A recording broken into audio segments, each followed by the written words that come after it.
In 3 minutes, everything will change. That's what I told myself as I smoothed my black designer dress and adjusted the emerald necklace that Michael had given me last Christmas.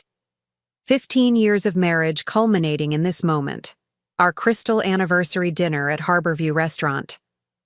Before we jump back in, tell us where you're tuning in from, and if this story touches you, make sure you're subscribed, because tomorrow, I've saved something extra special for you. The waterfront view of Portland sparkled through floor to ceiling. Windows, almost as brightly as the diamond bracelet on Amanda Collins's wrist. The same bracelet I'd seen charged to our joint business account last month. I wasn't supposed to be early. I was always running late. Reliable, predictable Jennifer Howard, perpetually apologizing for keeping people waiting while juggling children and a growing company. But tonight was different. Tonight, I was 20 minutes early, sitting alone, at our reserved table, watching my husband and his executive assistant arrive together, her hand resting comfortably on his arm before they spotted me. The look on Michael's face, pure, unfiltered shock followed by panic, was worth the 12 months of silent investigation, the countless nights analyzing financial records, the strategic business moves he never noticed because he was too busy building a life with someone else. "Jen, you're early," he stammered, quickly putting professional distance between himself and Amanda. But it was too late. I'd already watched them exchange a kiss in the parking lot through the restaurant's windows. I'd already intercepted his text to her, earlier. "After dinner with Jen, we'll celebrate our own anniversary, 1 year of us." "I thought we could all have dinner together," I said calmly, gesturing to the empty seats, "since Amanda is apparently such an important part of our lives." The look they exchanged would have broken me a year ago. Today, it merely confirmed what my forensic accountant had already proven. Over $300,000 of our shared assets diverted to designer gifts, weekend getaways, and a down payment on a condo I wasn't supposed to know about. "I don't understand," Michael attempted, his confident facade cracking. "Amanda was just dropping off some documents." I cut him off by sliding a folder across the table. "Like these documents? The incorporation papers for your side business using my company's proprietary designs? Or perhaps the lease agreement for the Lake Oswego condo? I'm particularly interested in discussing the joint bank account you opened last month." Amanda's perfectly lined lips parted in surprise before morphing into something harder. "Michael," she hissed, "you said you'd handled everything." "He did handle everything," I replied, opening my laptop. "Just not as cleverly as he thought." Let me take you back to where it began, not with dramatic revelations, but with something far more insidious: doubt.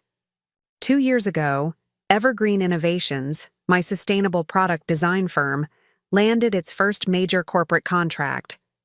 After 7 years of struggle, second mortgages, and countless 80-hour weeks, we'd finally broken through.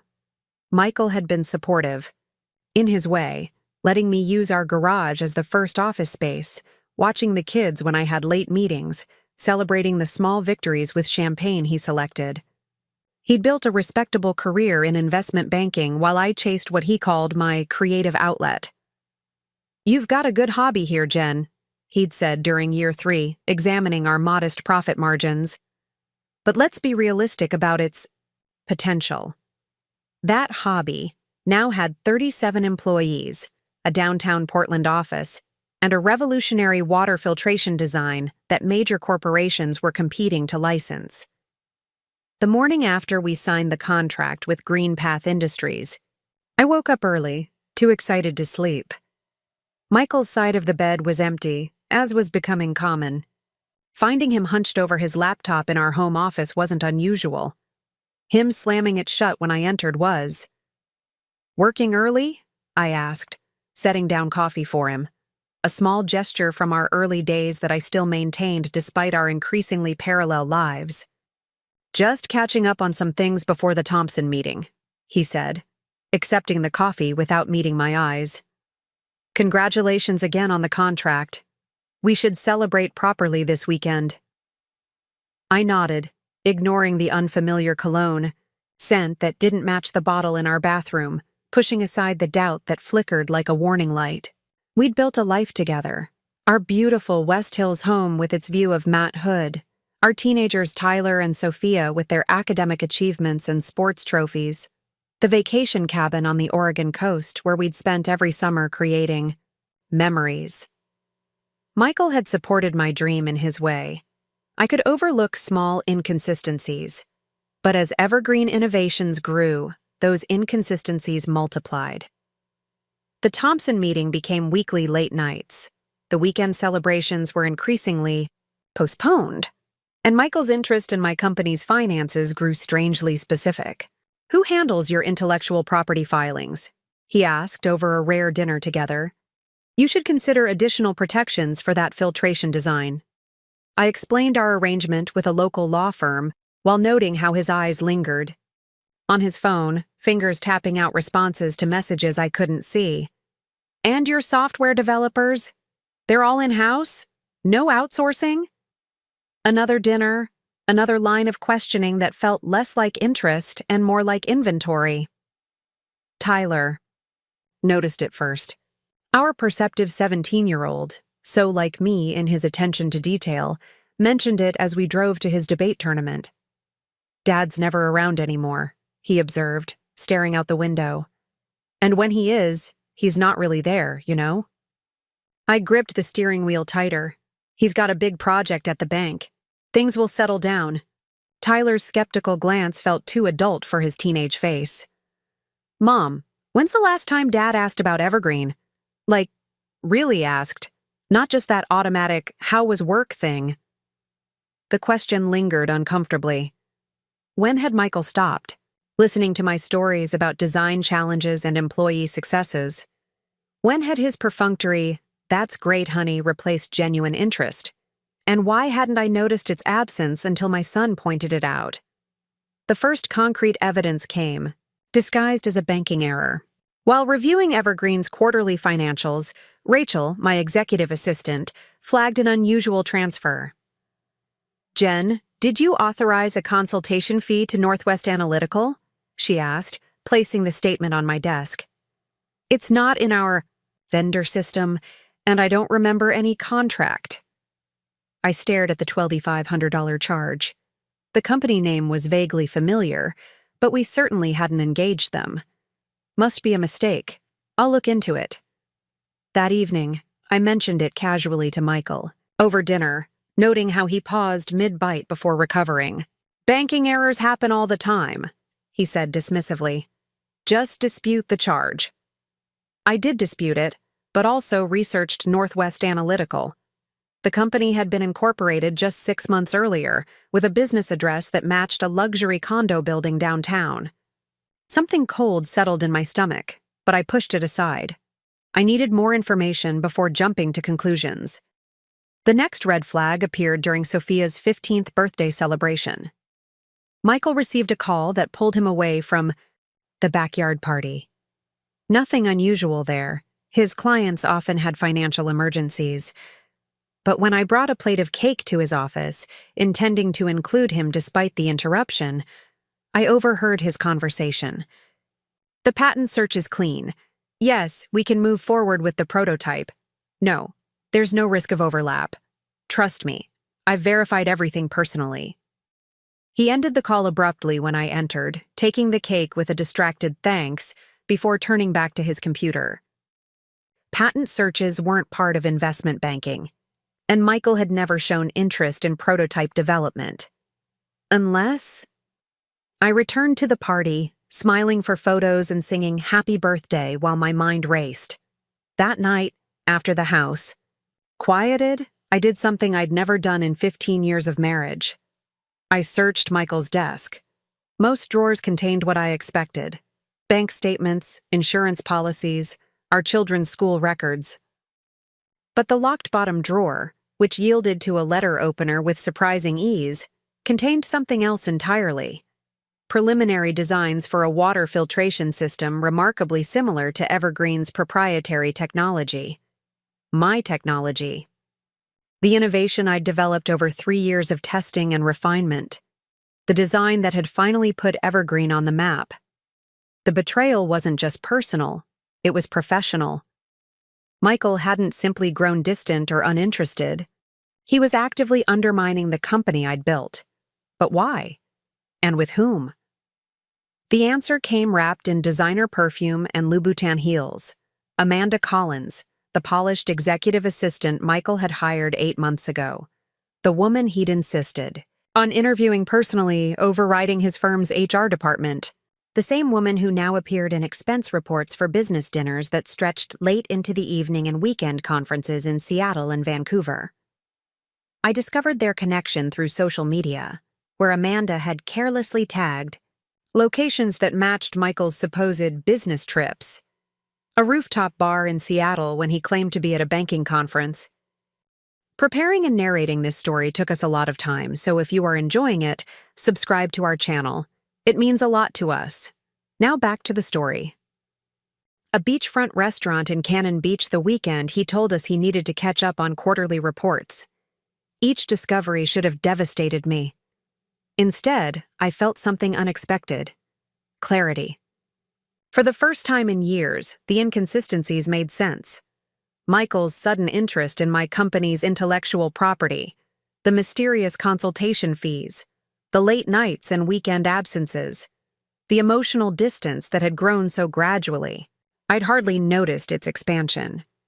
I had two choices: confront him immediately with incomplete evidence and risk losing everything, or gather information methodically until I understood the full scope of his betrayal. I chose the latter. "Diane, I need your absolute discretion," I told my best friend and business partner the following day, closing my office door. Diane Reynolds had been with me since Evergreen was just 2 desks in my garage. She knew the company's value better than anyone, and she knew my marriage almost as well. Her expression shifted from curious to concerned as I laid out what I'd discovered. "That absolute bastard," she whispered when I finished. "What are you going to do?" "I'm going to protect what I've built," I replied, surprising myself with my steadiness. "But I need to understand exactly what I'm facing." Together, we crafted a plan. While continuing to run Evergreen with outward normalcy, I would quietly investigate Michael's activities, document everything, and prepare for all possible outcomes. Diane would help divert attention from my information gathering, creating plausible reasons for the questions I needed to ask. "We should bring in William," she suggested. William Chen had been Evergreen's attorney since our first patent application. If there's potential intellectual property theft, we need legal protection. Immediately, I hesitated. Involving William meant acknowledging that my marriage might be beyond saving, that Michael's betrayal might require legal remedy rather than emotional reconciliation. But Diane was right. This wasn't just about Michael and me anymore. It was about the company I'd built, the employees who depended on it, and the future I'd worked so hard to create. William's response was measured but decisive. "First, we secure your intellectual property with additional legal protections," he advised during our confidential meeting. "Second, we monitor for any attempts to use or market similar technology. Third, we document everything, every suspicious transaction, every unusual question, every inconsistency in Michael's behavior." "And if I find concrete evidence of theft?" I asked. William's expression was professionally neutral. "Then we discuss options for both corporate and personal protection." Over the next several months, I became a detective in my own life. I maintained our normal routines, family dinners when Michael was home, parent-teacher conferences for the kids, occasional social events with other couples. But beneath this normalcy, I was meticulously building a case. I hired a forensic accountant who discovered the shell company, Northwest Analytical, was just one of 3 entities Michael had created. Together, they'd received over $300,000 from our personal accounts and Evergreen's business operations through carefully disguised transactions. Money that had funded prototype development, patent applications, and living expenses for a life I wasn't part of. The technology theft became clearer through patent filings I discovered under one of Michael's shell companies. They hadn't simply copied Evergreen's designs. They'd made strategic modifications to avoid direct infringement while still capitalizing on our core innovation. It was clever, calculated, and absolutely deliberate. Most painful was the personal deception. Michael had created a narrative about me within his new relationship. The disinterested wife, too consumed with her hobby business to notice her husband's needs. The distracted mother who prioritized work over family. The convenient excuse for his infidelity and betrayal. I found evidence of this narrative in emails obtained through digital forensics. Messages where Michael painted himself as supportive but neglected, financially generous but emotionally starved. In one particularly revealing exchange with Amanda, he wrote, "Jen's too busy chasing corporate contracts to notice what's happening right under her nose. The irony is, she'll probably thank me for taking this financial burden off her hands once everything's settled." The financial burden was my company, the innovation I'd dedicated my life to building. In Michael's alternate reality, he was rescuing my intellectual property from my own incompetence, redirecting it toward more profitable channels where he and Amanda could benefit from my years of work. As the evidence mounted, so did my strategic planning. William helped me secure additional patents and trademarks to protect Evergreen's intellectual assets. The forensic accountant created a detailed map of Michael's financial maneuvers, identifying vulnerabilities in his scheme. And Diane worked with me to establish contingency plans for Evergreen, ensuring the company could weather whatever storm might come. Through it all, I maintained a careful facade. I asked Michael casual questions about his work, accepted his transparent excuses for absences, and pretended not to notice when he took calls in another room. I needed him complacent, needed him confident that his deception was succeeding. The children were another matter. Tyler's initial observation had evolved into obvious concern. He'd stopped bringing friends home, as if embarrassed by the palpable tension.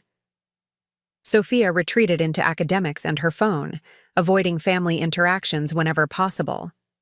I couldn't tell them the truth, not yet, but I couldn't let them believe they were responsible for the fracturing household either. "Your dad and I are going through some things," I acknowledged during a rare moment when Michael was working late and both kids were home. "But none of it is your fault, and we both love you more than anything." Tyler's skeptical expression matched his tone. "Is that why he missed my debate finals? Because he loves me so much?" "He's dealing with work pressures," I replied automatically, the excuse worn thin from repetition. "He doesn't miss Amanda's birthday parties," Sophia muttered, scrolling through her phone. At my startled look, she elaborated, "It's all over her Instagram. Dad's there in the background of like half her posts from last month." Ice flooded my veins. "Show me." Sophia pulled up several photos, social gatherings where Michael lurked in the background, business events where they stood suspiciously, clothes, restaurant check-ins that matched nights he'd claimed to be working late. Nothing explicitly incriminating, but the pattern was unmistakable to anyone looking for it. "Does everyone know?" I asked, my voice steadier than I felt. Sophia shrugged with teenage-affected indifference that couldn't quite mask her hurt. "Katie, Morgan's mom asked me about it at soccer practice. Said it was such a shame with fake sympathy voice." The humiliation burned, not just for me, but for my children, forced to navigate social fallout from their father's choices. The careful investigation I'd been conducting suddenly felt too slow, too methodical. I wanted to confront Michael immediately, to end the charade that was causing my children pain. But William's voice echoed in my mind. Emotional reactions rarely yield optimal outcomes. Strategic patience almost always does. I reminded myself that this wasn't just about exposing a cheating husband. It was about protecting a business, securing intellectual property, and ensuring financial stability for myself and my children. I needed to follow the plan. "I'm handling it," I told my children, drawing them into a tight hug. "I promise I'm handling everything." The final confirmation came from an unexpected source. Catherine Grant, wife of Michael's business partner Thomas, cornered me at a charity auction with wine-loosened inhibitions and misplaced compassion. "Jennifer, I've wanted to say something for months," she began, her expensive perfume not quite masking the scent of Chardonnay. "Thomas thinks I should stay out of it, but if it were me, I'd want to know." My heart raced, but I kept my expression neutral. "Know what, Catherine?" "About Michael and that assistant," she whispered, glancing around the crowded ballroom. "The condo in Lake Oswego. The business they're starting together. It's not right what he's doing to you." I took a deliberate sip of my sparkling water. "I appreciate your concern, Catherine. Truly." She blinked, confused by my calm response. "You're not upset?" "Information is never the enemy," I replied. "What people do with it determines its value." Catherine retreated in confusion, no doubt expecting tears or confrontation. Instead, she'd given me the final piece I needed: external confirmation of the Lake Oswego condo I'd already discovered through financial records. A property purchased through one of Michael's shell companies, furnished with items charged to our joint credit card, and apparently common knowledge among his business associates. That night, I compiled everything I'd gathered over months of investigation. Financial records showing the diverted funds, patent applications that mirrored Evergreen's technology, emails discussing plans to launch a competing company, social media evidence of the ongoing relationship, and statements from people like Catherine who could testify to what they'd witnessed. The folder was comprehensive, methodical, and damning. All that remained was to determine the time and place for its revelation. Our crystal anniversary provided the perfect opportunity. 15 years of marriage traditionally celebrated with crystal, clear, fragile, and easily shattered.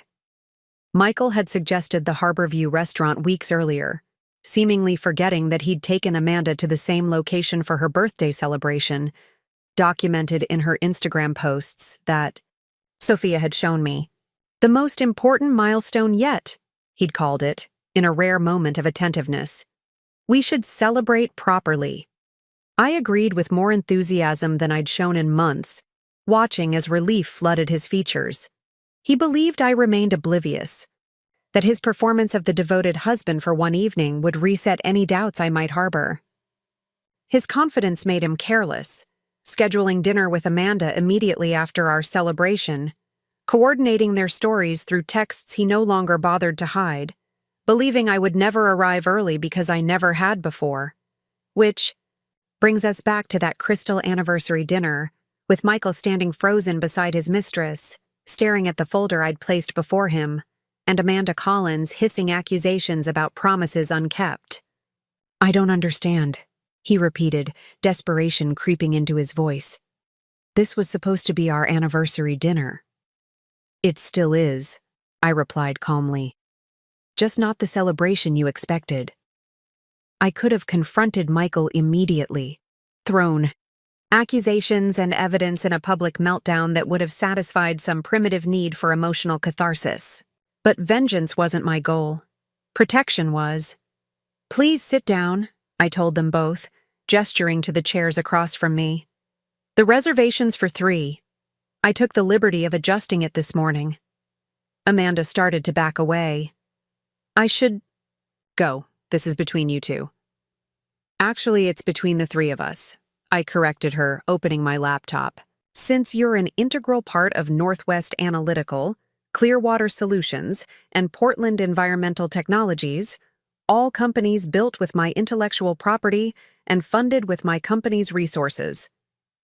The color drained from Michael's face as I turned the screen toward them, displaying a flowchart of their corporate structure created by the forensic accountant. Every shell company, every financial transaction, every connection meticulously documented. "That's not," Michael began, but Amanda cut him off. Lawyer, she snapped at him. We need to call James right now. I nodded appreciatively. Good. Instinct, Amanda. Legal counsel would be appropriate given the circumstances. I've already consulted mine. I slid business cards across the table. William Chen will be handling the intellectual property claims. Rebecca Matthews is managing the divorce proceedings. And the Portland Police Department has an open file regarding the financial fraud. The detective's contact information is there as well. Michael stared at the business cards as if they might explode. Police? Jen, you're overreacting. This is just a misunderstanding. A $300,000 misunderstanding? I interrupted, my voice still unnervingly calm. Or perhaps you're referring to the patent applications that mysteriously mirror Evergreen's proprietary technology. Maybe the misunderstanding. Is the condo lease listing both of you as occupants, paid for with our joint funds? Amanda's composure cracked first. You said she didn't know anything, she accused Michael. You promised me she was clueless. She was, he muttered, then caught himself. I mean, there's nothing to know.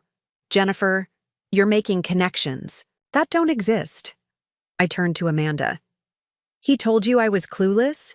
That I wouldn't notice hundreds of thousands of dollars missing or my own technology being stolen? I smiled without warmth.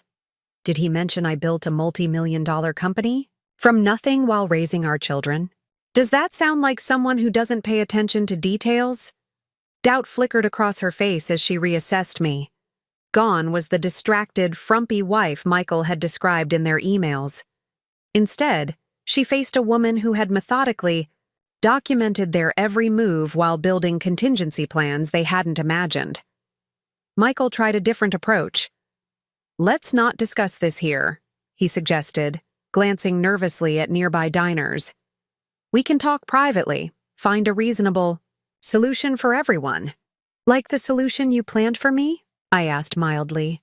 I've read your emails discussing how to push me out of my own company, Michael. The ones where you explain to Amanda how my emotional attachment to Evergreen makes me vulnerable to manipulation. Your strategy was comprehensive, if ethically bankrupt. A waiter approached with menus, sensing the tension but professionally ignoring it. Would you like to order drinks to start? I'll have sparkling water, I replied pleasantly. Nothing for us, Michael interjected. We won't be staying. I raised an eyebrow. That's unfortunate. I was hoping we could discuss the terms of my proposal over dinner. What proposal? Amanda asked sharply. The one that keeps you both out of court and potentially prison, I answered.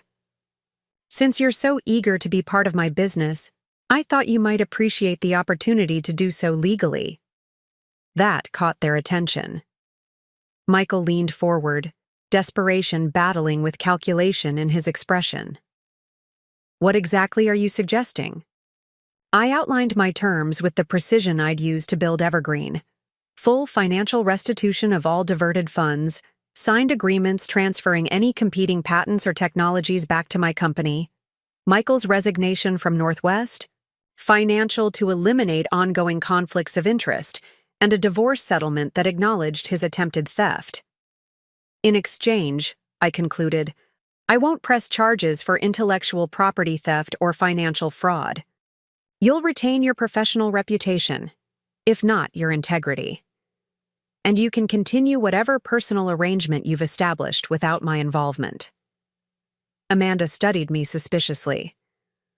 Why would you offer this instead of destroying him? You have enough evidence. Because revenge is inefficient, I replied truthfully. It consumes resources better invested elsewhere. I've built something valuable once. I won't waste time destroying what doesn't matter when I could be building something even better. Michael's relief was palpable and premature. We can make this work, he said eagerly. I'll transfer everything back, the money, the patents, all of it. I haven't finished, I interrupted. There's one more condition. They waited expectantly. You both attend a family meeting tonight where we tell Tyler and Sophia the truth.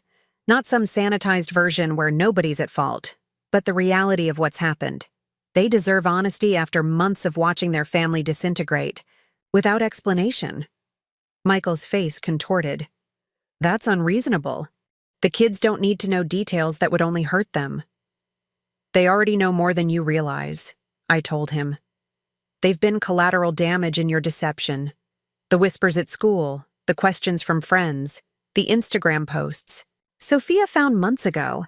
They've been piecing it together without our help, creating explanations that probably assign them blame they don't deserve. Amanda shifted uncomfortably. That should be between you two. I don't need to be there for a family discussion. You became part of this family's story the moment you participated in stealing from it, I replied evenly. Your presence isn't a request. It's a requirement of the agreement. Michael tried once more. Jen, be reasonable. What purpose does public humiliation serve? It's not public, it's private, within the family you've wounded, and it serves the purpose of truth, which is the foundation of everything else we'll build moving forward. I closed my laptop deliberately. Those are my terms. Accept them tonight, or I file everything with the district attorney tomorrow morning. The ultimatum hung between us, crystal clear and non-negotiable. Michael glanced at Amanda, who gave an imperceptible nod of resignation. Fine, he conceded. We'll do it your way. I signaled for the waiter. I'll have the check, please. It seems we won't be dining after all. As we gathered our things in tense silence, Michael attempted one final manipulation. I did love you, Jen. Maybe if you'd been more present in our marriage, things would have been different. I met his gaze directly. I was building a life while you were plotting to steal it. Don't confuse my focus for absence.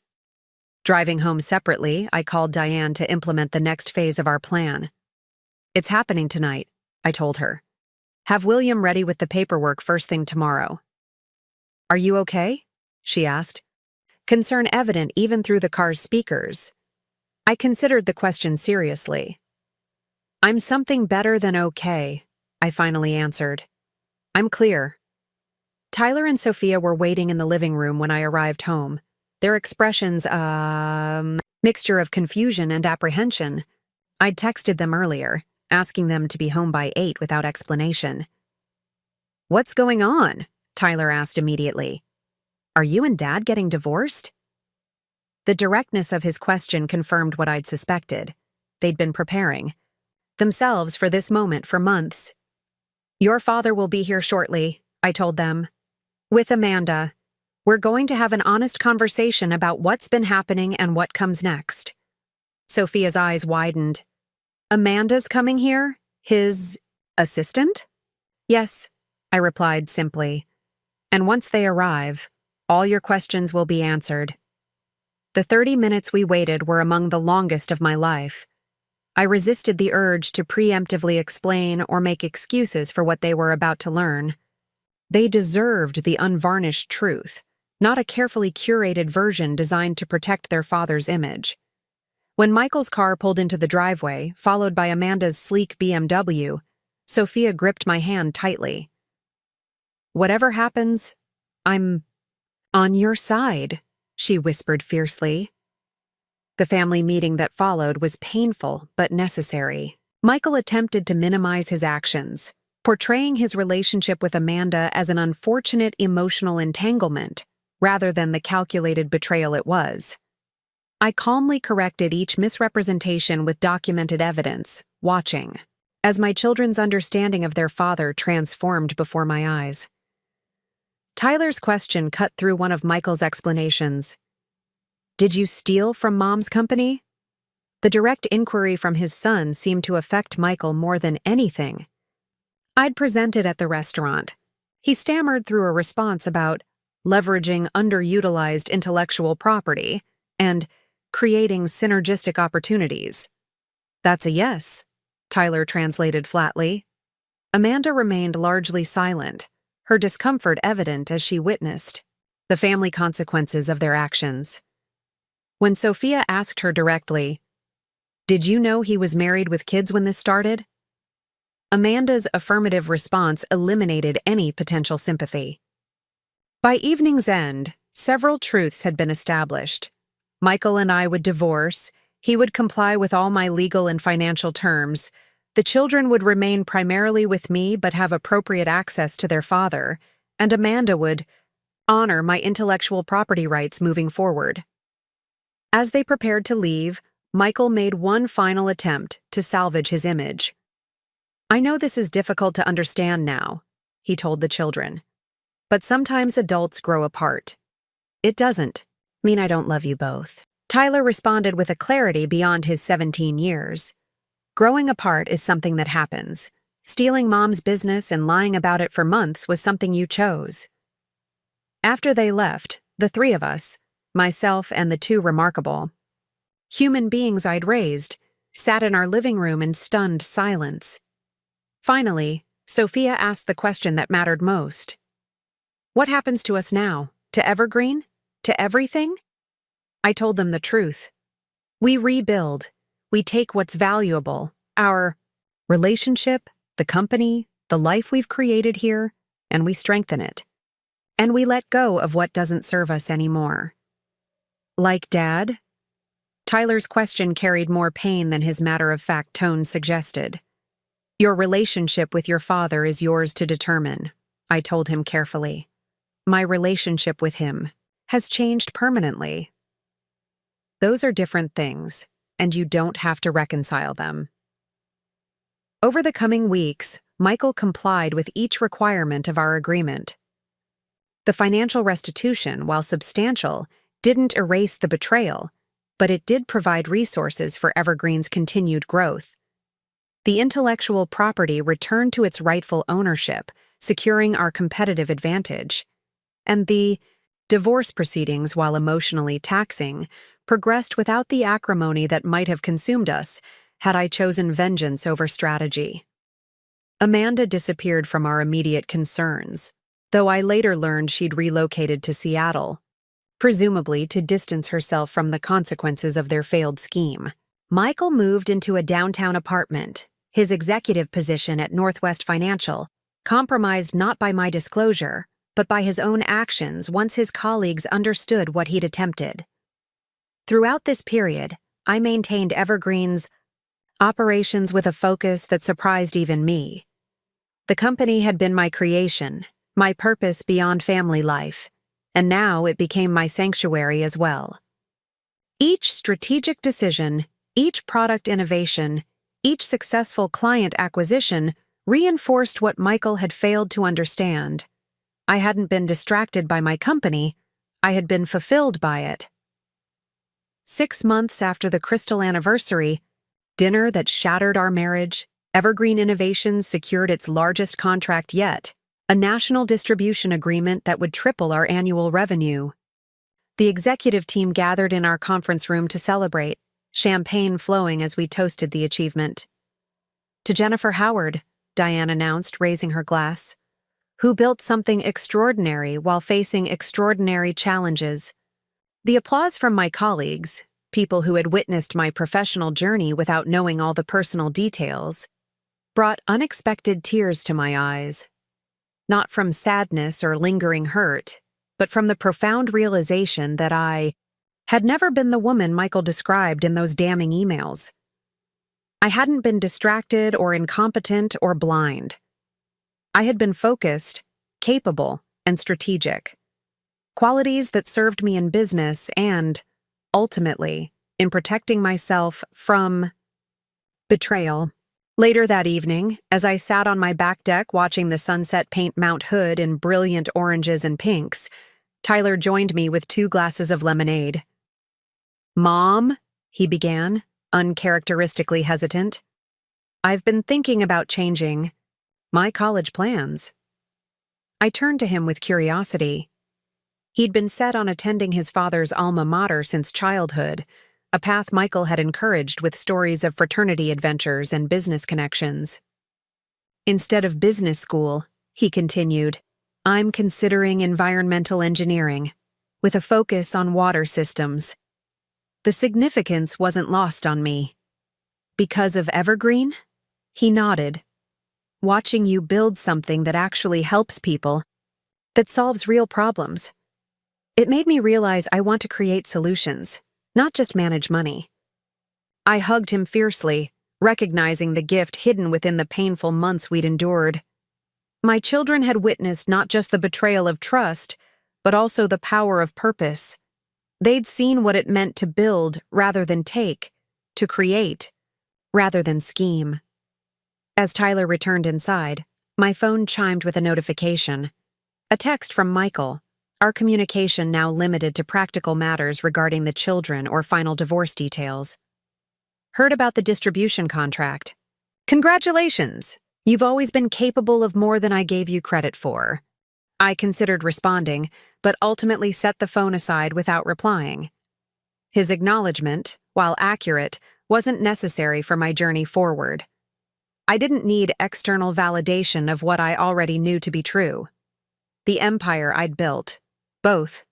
The company that bore my creative imprint and the family that carried my values, had never been defined by Michael's perception of it. And its future would be determined by my vision, not his limitations. The sky darkened to deep blue as I finished my lemonade, making mental notes for tomorrow's executive meeting. We had a company to grow, innovations to develop, and a future to build. And for the first time in longer than I could remember, that future felt limitless. The family meeting left a silence in our home that persisted for days. Tyler retreated to his room, emerging only for meals and school. Sophia oscillated between fierce protectiveness toward me and inconsolable grief over the family she thought we'd been. I moved through our house like a ghost, touching photographs that suddenly felt like artifacts from a museum exhibit about someone else's life. But beneath that silence, I was working. We need to move quickly, William advised during our morning conference call.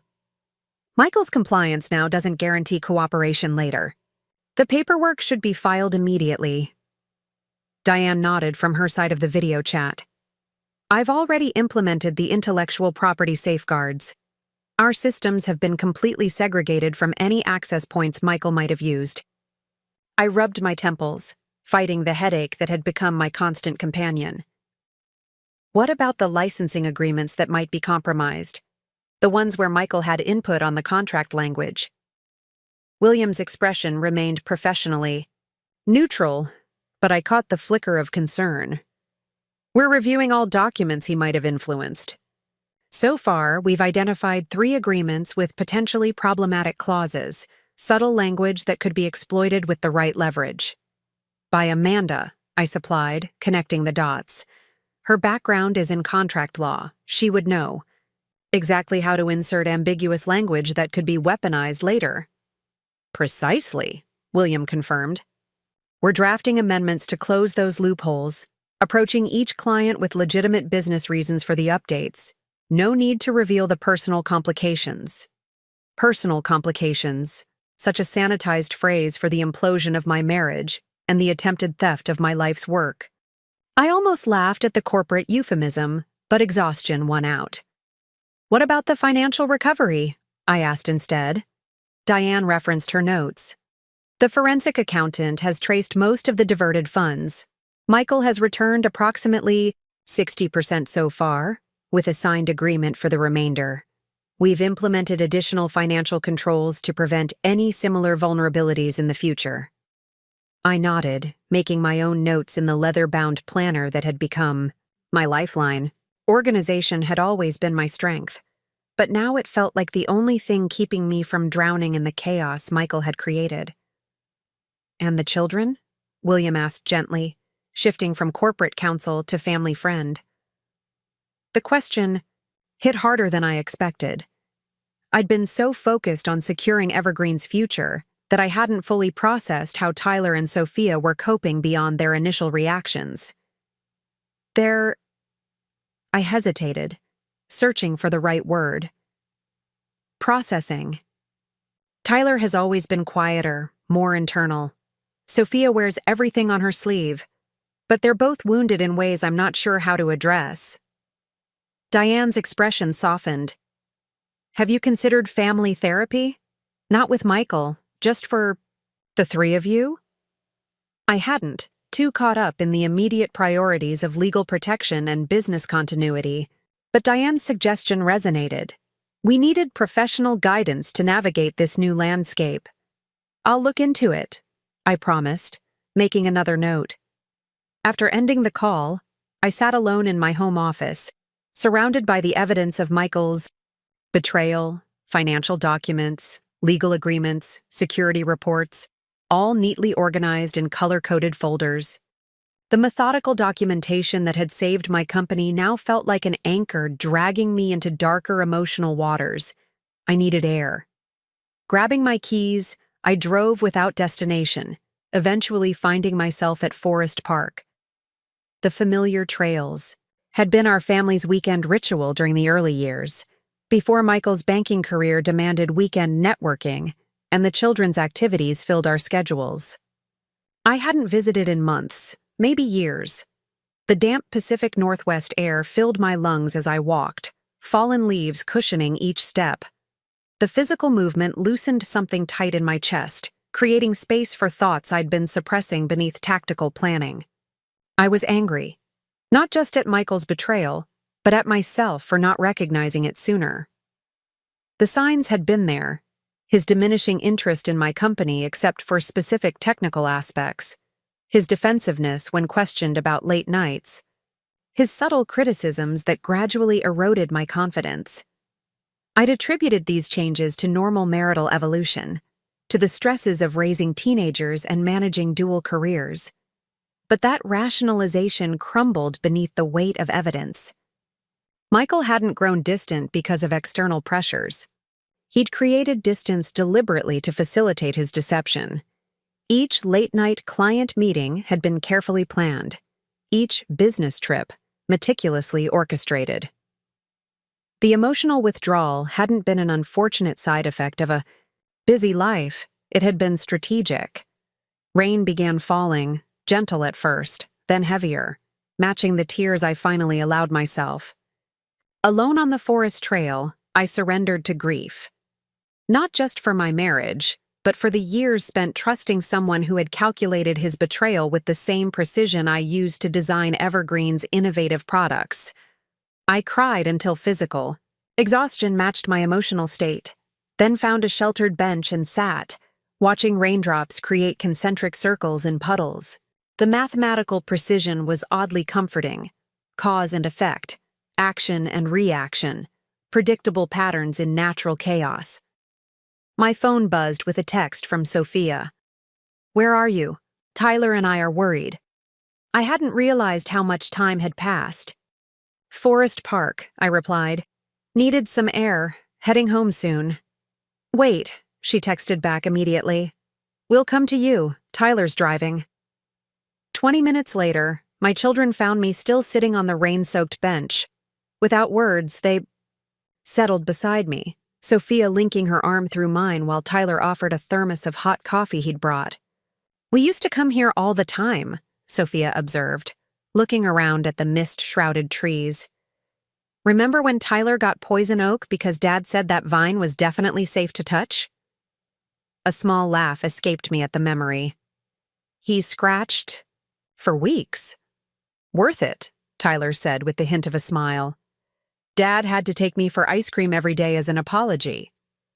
The mention of Michael created a momentary tension that Sophia broke with her characteristic directness. "We've been talking," she began, glancing at her brother for confirmation. "About everything, about what happens next." I braced myself, uncertain what conclusions they'd reached. "And?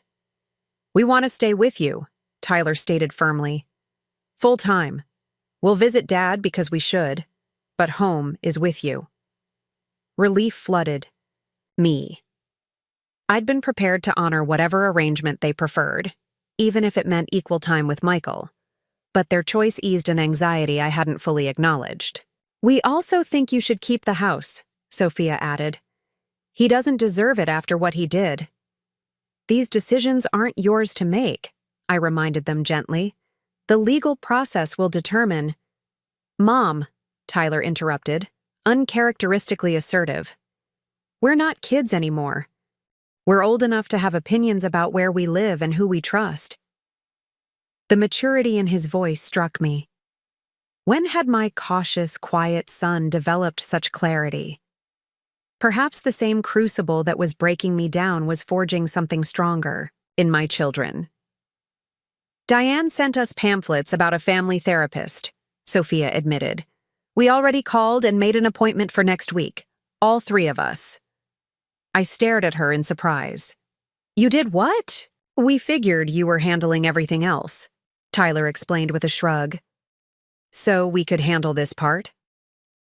My children's initiative both humbled and heartened me. While I'd been focusing on securing our financial and legal future, they'd been addressing our emotional one. They weren't passive victims of Michael's betrayal. They were active participants in our family's recovery. Well, I said, fighting a fresh wave of tears, thank you for taking that initiative. Sophia squeezed my arm. We got your back, Mom, always. We sat together as the rain eased. 3 people at the beginning of a journey none of us had chosen, but all were determined to navigate with grace. The path forward remained uncertain, but for the first time since discovering Michael's betrayal, I felt something approaching hope. That feeling carried me through the following weeks as our new reality took shape. The initial divorce filing proceeded without Michael's contestation, a small mercy given the overwhelming evidence I'd compiled. His legal compliance, however, didn't extend to emotional accountability.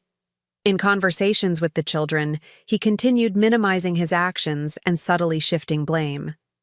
Your mother was always more committed to Evergreen than to our family, he told them during their first weekend visit to his new apartment. I made mistakes, but I felt lonely for years before Amanda. Sophia reported this comment during our second family therapy session with Dr. Elena Rivera, a compassionate woman with an uncanny ability to create safe spaces for difficult truths. And how did that make you feel? Dr. Rivera asked her. Sophia twisted her friendship bracelet, a nervous habit since childhood. Angry and confused. Because Mom worked a lot, but she never missed my dance recitals or Tyler's debates. She was always there for the important stuff. Yeah, Tyler agreed. Dad's the one who started skipping things. Remember when he couldn't come to my science fair because of a client emergency? Now I wonder if that was even true. The therapist turned to me. Jennifer, how do you feel hearing your children's observations?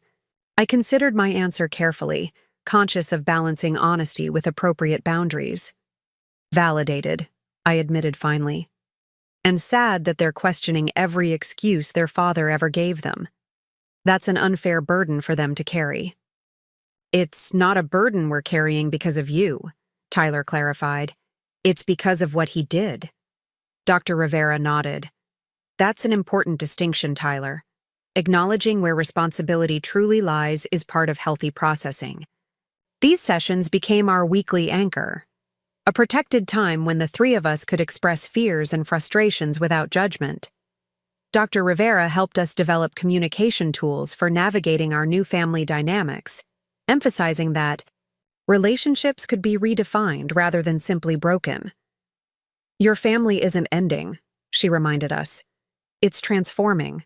And transformation, while painful, can ultimately lead to something stronger than before. I wanted to believe her, especially on days when the weight of Michael's betrayal threatened to crush my rebuilt confidence. Those moments still ambushed me occasionally, finding his forgotten cufflink in a drawer, overhearing colleagues mention his name, driving past restaurants where we'd celebrated anniversaries. Each reminder triggered a cascade of doubt. How had I missed the signs? What could I have done differently? Was I partly responsible for the breakdown of our marriage? Dr. Rivera challenged these intrusive thoughts directly. You're applying retrospective knowledge to past situations, she explained. You couldn't have acted on information you didn't have. And more importantly, Michael's choices were his responsibility, not yours. Intellectually, I understood this reasoning. Emotionally, acceptance came more slowly, in fragmented moments, of clarity that gradually accumulated into a new perspective. One such moment occurred during a quarterly business review with Evergreen's leadership team. We were discussing the water filtration technology that Michael had attempted to steal, the innovation that had triggered his betrayal. The patent applications are secure, our IP specialist confirmed, but the real value isn't in the current design, it's in Jennifer's vision for its evolution. Exactly, agreed our head of R&D. The filtration system itself is impressive, but Jennifer's integration concept is what makes it revolutionary. That's something that couldn't be stolen because it exists primarily in her mind.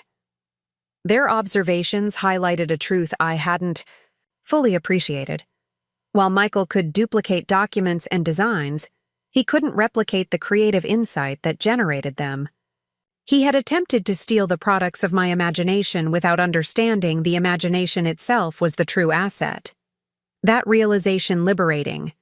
My value wasn't contained in the intellectual property Michael coveted, but in the ongoing capacity to innovate that remained uniquely mine. He could take snapshots of my creation process, but not the process itself.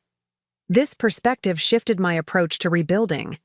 Instead of focusing solely on protecting what I'd already created, I redirected energy toward new innovations, the next generation of sustainable solutions that would establish Evergreen's market leadership for years to come. I want to accelerate development on the commercial applications, I announced during our next executive meeting. The residential market is secure, but there's untapped potential in municipal systems. Diane raised an eyebrow. That's a significant pivot. The municipal sector has longer sales cycles and more regulatory hurdles. And higher impact potential, I countered. Our technology could provide clean water solutions for communities currently underserved by existing infrastructure.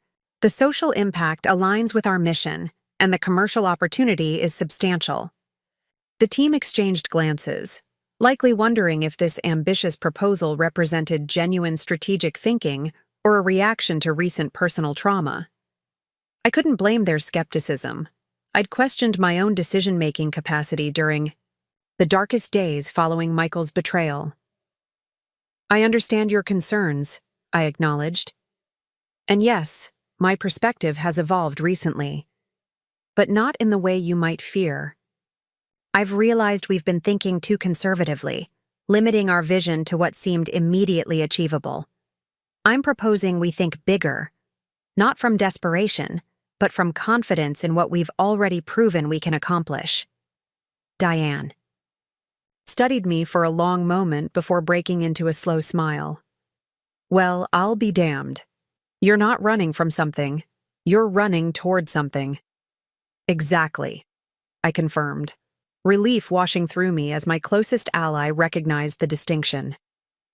Now who's with me? The unanimous support from my leadership team reinforced what Dr. Rivera had been trying to help me see. Betrayal had wounded me, but not diminished me. If anything, removing Michael's subtle undermining had created space for more authentic confidence to emerge. This professional momentum paralleled progress in our personal lives. Tyler and Sophia settled into routines that accommodated our new reality without being defined by it. They maintained contact with Michael through scheduled visits and phone calls, establishing boundaries that protected their emotional well-being while preserving the relationship.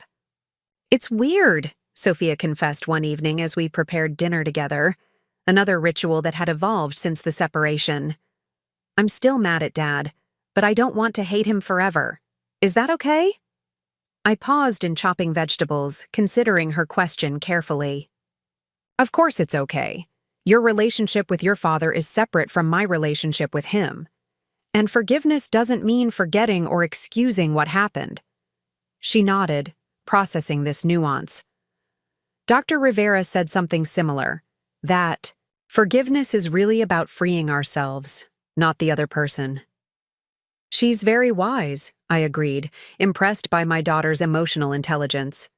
At 15, Sophia was navigating complex emotional terrain with a maturity that humbled me. Tyler expressed his processing differently, channeling energy into academics and extracurriculars with intensified focus. His debate team advanced to state finals, his arguments sharpened by newfound understanding of human motivation and ethical complexities. Ms. Harrington, his debate coach told me during a competition, Tyler's performance this season has been remarkable. His arguments show a depth of perspective I rarely see in students his age.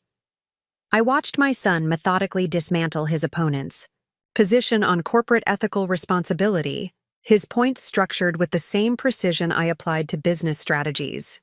He's had to grow up quickly this year, I replied, pride mingling with regret that circumstances had accelerated his maturation. Whatever the catalyst, the coach observed, he's channeling it constructively. That's a testament to his character, and yours.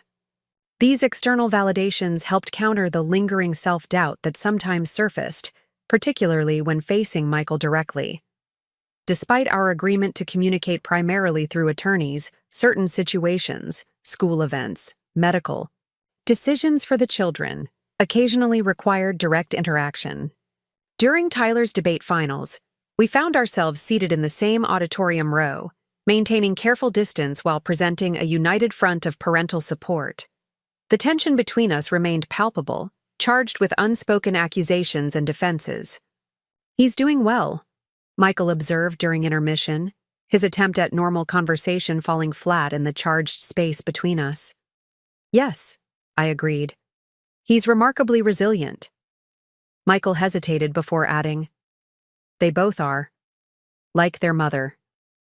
The compliment, if that's what it was, landed awkwardly. Too little, too late, and tainted by the knowledge that he'd once used my resilience against me, counting on it to sustain our family while he built a separate life with Amanda. Resilience shouldn't have been necessary, I replied quietly. They deserved stability. His expression tightened. I'm trying, Jennifer. I'm attending every therapy session the mediator recommended. I'm following all the court stipulations. What more do you want from me? The question ignited an anger I thought I'd processed. What do I want? I repeated, keeping my voice low despite the emotion surging through me.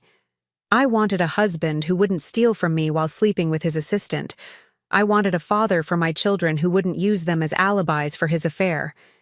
I wanted the partner I thought I married, not the manipulator you turned out to be. Michael's face flushed, his jaw clenching in the familiar way that once signaled impending argument. But instead of firing back, he exhaled slowly. I deserved that, he acknowledged. And more. I know it doesn't change anything, but I am sorry, Jennifer. Not just for getting caught, but for the choices I made. The apology surprised me, not because it was particularly eloquent or comprehensive, but because it seemed genuine. In our 15 years together, Michael had rarely admitted fault without qualification. Even his initial responses to the evidence I'd gathered had been defensive rather than contrite. Why now? I asked, genuinely curious about the shift. He glanced toward the stage where Tyler would soon return to deliver his final argument. Therapy, partly, but mostly watching the kids navigate this mess I created. They're showing more integrity than I did, and it's illuminating. Before I could respond, the lights dimmed for the next round. We returned to our seats in silence, the conversation unfinished but somehow altered. Michael's acknowledgement didn't erase the harm he'd caused, but it suggested a capacity for growth I'd stopped believing he possessed. This glimpse of potential accountability complicated my emotional landscape. The clean narrative of villain and victim that had organized my understanding became more nuanced, requiring adjustments to my healing process. Dr. Rivera helped me navigate this complexity in our individual sessions, which complemented the family therapy. Acknowledging his regret doesn't obligate you to forgive prematurely, she reminded me, and recognizing his humanity doesn't minimize the impact of his actions. Then why does it feel confusing? I asked, frustrated by my own conflicted response. Part of me wants to hold on to the anger because it feels protective. Anger often serves that purpose during healing, she agreed. It creates emotional distance when boundaries have been violated.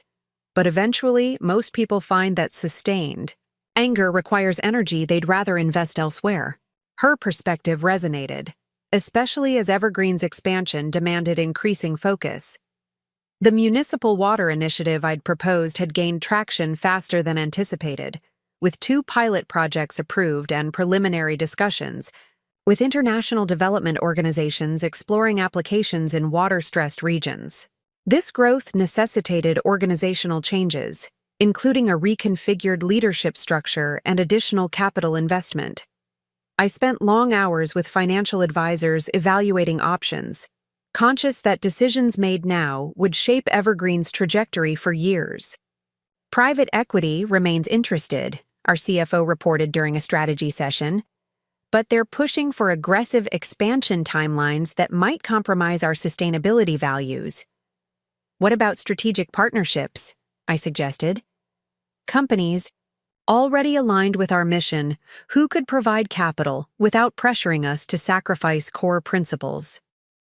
This approach yielded promising conversations with GreenPath Industries, the corporation that had signed our first major contract 2 years earlier. Their CEO, Catherine Lin, shared my commitment to environmental impact alongside financial success. Your municipal water concept aligns perfectly with our infrastructure initiatives, she observed during our initial discussion. There's potential for significant synergy without either company compromising its identity. As negotiations progressed, I found myself energized by possibilities that hadn't existed before my personal crisis. The betrayal that could have destroyed both my marriage and company had instead created space for more authentic vision, personally and professionally. This realization crystallized during a quiet moment in my office, reviewing proposed partnership terms while rain drummed against the windows. 2 years ago, I would have consulted Michael before making decisions of this magnitude, seeking his financial expertise and validation. His absence from this process wasn't a liability. It was liberation from subtle undermining I hadn't fully recognized until it vanished. I remembered his dismissive assessment when Evergreen secured its first small commercial contract. Impressive for a side project, but don't get too excited. The big players won't take you seriously without significant capital behind you. At the time, I'd accepted his tempering of my enthusiasm as pragmatic wisdom from his banking experience. Now I recognized it as something else. Limitation disguised as guidance, doubt masquerading as protection. Whether conscious or not, Michael had consistently framed my ambitions within boundaries he controlled, encouraging enough success to reflect well on him without threatening the dynamic where his career remained primary. The partnership proposal, before me, represented stepping beyond those artificial limitations. GreenPath's investment would fuel Evergreen's expansion while maintaining my controlling interest and decision-making authority. The municipal water initiative could scale globally, potentially transforming communities while establishing Evergreen as an industry leader in sustainable infrastructure. I signed the preliminary agreement with steady hands, no longer needing external validation to trust my business instincts. The confidence that had once been undermined by Michael's subtle criticisms had reconstituted itself, stronger for having been tested. This professional milestone coincided with a personal one, finalizing the divorce agreement. After months of negotiation through attorneys, Michael ultimately accepted terms that acknowledged his attempted appropriation of my intellectual property while allowing him to maintain professional dignity. "He's being surprisingly reasonable," William observed during our final review of the settlement documents. "I expected more resistance on the financial provisions." "I think he wants this chapter closed as much as I do," I replied, signing where indicated.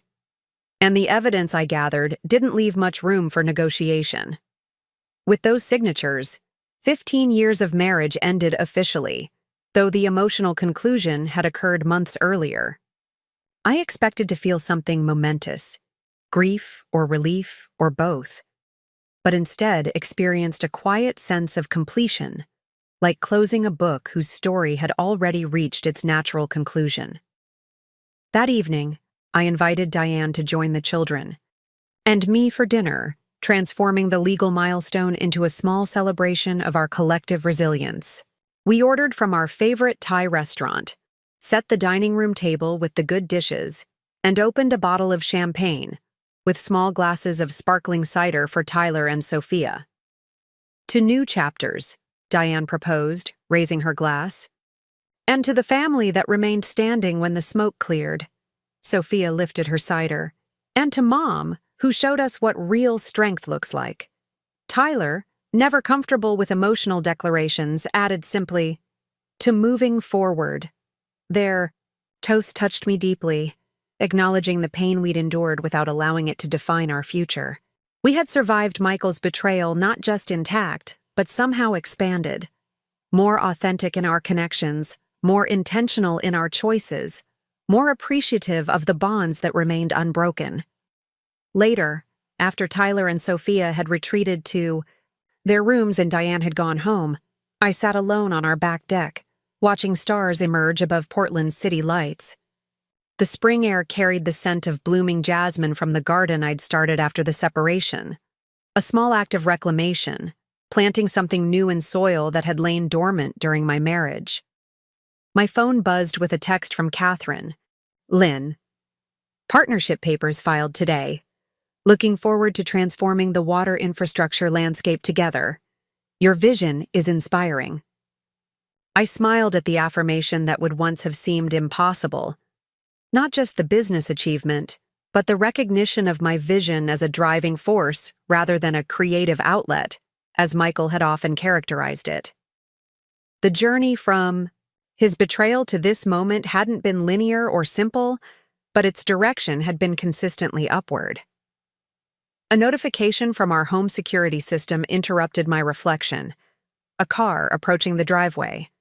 The camera feed showed an unfamiliar vehicle stopping briefly before continuing past our house. Nothing concerning, but the momentary intrusion reminded me of lessons learned through trauma, the importance of boundaries, the value of vigilance, the necessity of protecting what matters most. I'd applied those lessons in rebuilding both my personal life and evergreen innovations. The company that had once been vulnerable to Michael's manipulation was now structurally reinforced against similar threats. The family that had nearly fractured under the weight of his betrayal had reconstituted itself with stronger bonds, and I had emerged with clearer vision about my own worth and capabilities. The evening's quiet was broken by Sophia's voice from the doorway. Can't sleep? She asked, wrapping herself in a blanket as she joined me on the deck. Just thinking, I replied, making room for her on the outdoor sofa. About how much has changed this year. She leaned against my shoulder, her warmth a tangible reminder of what remained constant despite everything that had shifted. Good changes or bad ones? I considered her question seriously. Both, but mostly good ones, in the long run. We've all grown in ways we might not have otherwise. That's what Dr. Rivera calls post-traumatic growth, Sophia observed. When bad stuff happens, but you end up stronger because of it. I smiled at my daughter's casual wisdom. Exactly, though I wouldn't have chosen this particular growth catalyst. Me neither, she agreed. But I like who we're becoming, especially you, Mom. Me? I turned to study her expression. Yeah, you're different now, more confident or something, like you don't second-guess yourself the way you used to. Her perception startled me. I hadn't realized my internal recalibration was visible to others, especially my children. I didn't know it showed. It totally shows, she assured me. Tyler and I were talking about it yesterday. How you used to always check with Dad before making decisions, even though you were usually right in the first place. Now you just know what you want and go for it. Her observation captured precisely what had changed, not just circumstantially, but essentially. Michael's betrayal had forced me to trust my own judgment when his proved fatally flawed. That necessity had become liberation, revealing strengths that had always existed beneath layers of accommodation and compromise. I'm still figuring it out, I admitted. Some days are harder than others. That's okay, Sophia replied with the simple certainty of youth. We're all figuring it out together. We sat in comfortable silence as the night deepened around us. Mother and daughter at the midpoint of a journey neither of us had chosen, but both were navigating with growing confidence. The path forward remained imperfect and occasionally uncertain, but unmistakably ours, shaped by our choices rather than Michael's betrayal. And in that moment, watching stars with my daughter while my son slept safely inside and my company expanded beyond previous imagination, I recognized the ultimate truth of this difficult chapter. Michael's greatest miscalculation hadn't been underestimating my business acumen or investigative persistence, but failing to understand that the empire he attempted to steal was never contained in patents or products. It existed in resilience, in creativity, in relationships built on authentic connection rather than manipulation, in the capacity to transform betrayal into growth and limitation into possibility. He had tried to appropriate what I'd built without recognizing that the true power lay in the ability to build in the first place, an ability that remained uniquely mine, strengthened rather than diminished by the very challenges intended to defeat it. That realization wasn't just healing, it was transformative. The business empire I continued building would reflect this hard-won wisdom, not just in its structure and strategies, but in its fundamental purpose, creating solutions that expanded possibility rather than exploiting vulnerability. The personal life I was reconstructing would embody the same principles, with boundaries that protected without isolating and connections that supported without constraining. As Sophia eventually returned inside and I prepared to follow, I paused for one final moment under the stars, acknowledging both the pain and possibility of this pivotal year. The anniversary dinner that had revealed Michael's betrayal had indeed changed everything, just not in the way he and Amanda had planned. Their demand for half of what I'd built had catalyzed a reckoning that ultimately doubled its value. Not through vengeance or retribution, but through the clarity that comes from removing what no longer serves growth. Like pruning damages branches. To strengthen the whole tree, eliminating Michael's toxic influence had created space for more authentic flourishing, personally and professionally. That growth continued unfolding, its direction determined not by what had been lost, but by what remained uncompromised. My vision, my values, and my capacity to build something meaningful from whatever materials life provided. Even the broken pieces of betrayal. The Green Path partnership transformed Evergreen from a promising regional company into a national contender almost overnight. With Catherine Lynn's backing, we secured municipal contracts in 3 major West Coast cities, each implementation serving as a showcase for our water filtration technology. Suddenly, I wasn't just running the business I'd built from my garage. I was leading a rapidly expanding enterprise with real-world impact that stretched far beyond Portland. The Sacramento implementation is exceeding efficiency projections.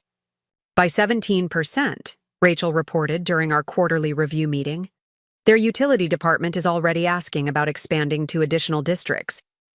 Diane nodded appreciatively.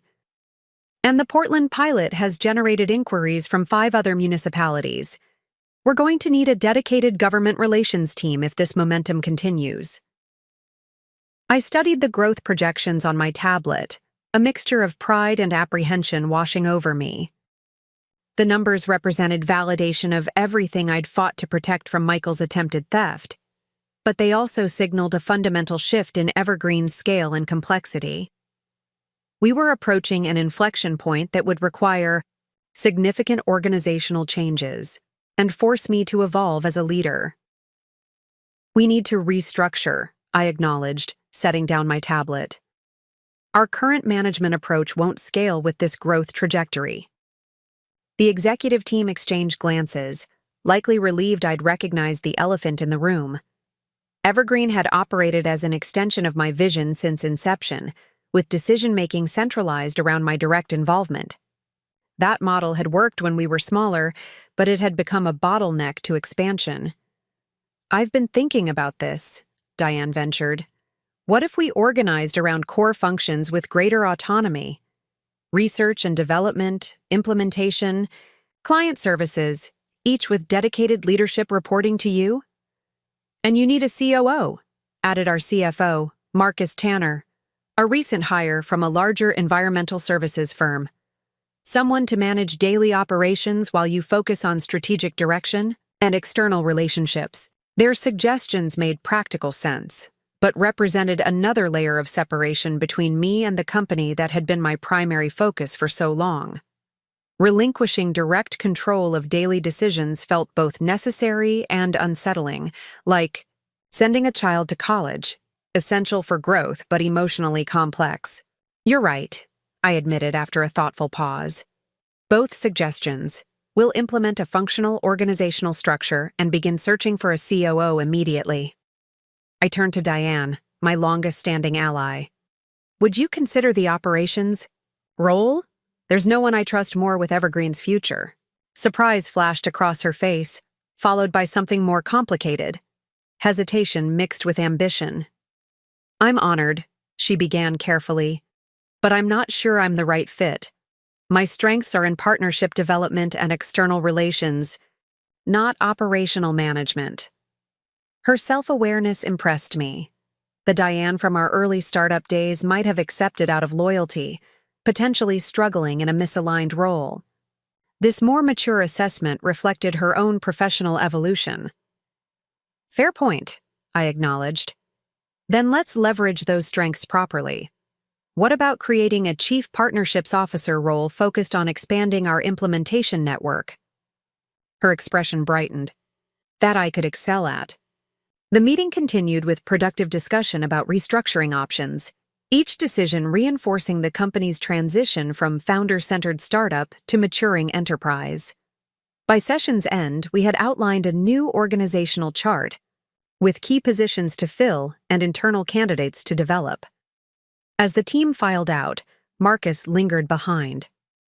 Jennifer, there's something else we should discuss, he began, his tone shifting to something more personal. This growth has implications for your own financial planning as well. I raised an eyebrow. How so? You've never taken significant liquidity from Evergreen, he pointed out. Almost everything has been reinvested in the company's growth. That made sense in the early stages. But with our current valuation, he slid a document across the table, a financial analysis showing Evergreen's estimated market value based on recent comparables and our growth projections. The number at the bottom caused me to blink several times, certain I'd misread. That can't be right, I said, tapping the valuation figure. We're not worth 9 figures. We are according to 3 independent analysts, Marcus confirmed. The municipal water sector is experiencing unprecedented investment, and we've positioned ourselves at the intersection of sustainability and infrastructure renewal. That creates a valuation premium. I stared at the document, trying to process its implications. The business I'd started with personal savings and a second mortgage was now theoretically worth more than I could have imagined. On paper, at least, I had become wealthy beyond my practical comprehension. This changes your personal risk profile, Marcus continued. You should consider diversifying through a partial liquidity event. Nothing that compromises your controlling interest, but enough to secure your family's future independently of Evergreen's performance. His suggestion made logical sense. Until now, my financial fate had been entirely tied to the company's success. A personal liquidity event, selling a minority stake or creating a secondary offering, would provide financial security regardless of Evergreen's future challenges.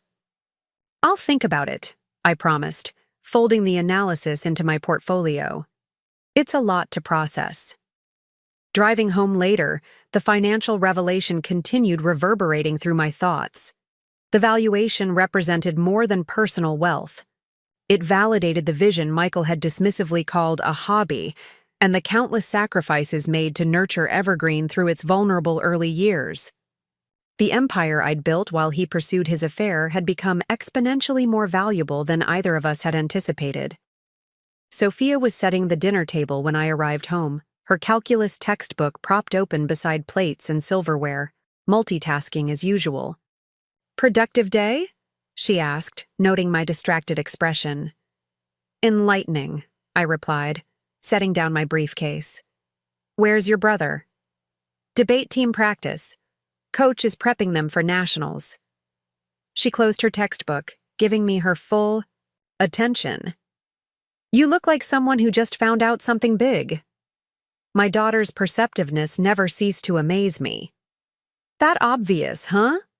"Mom, I can practically see the wheels turning behind your eyes." She pulled out a chair. "Sit.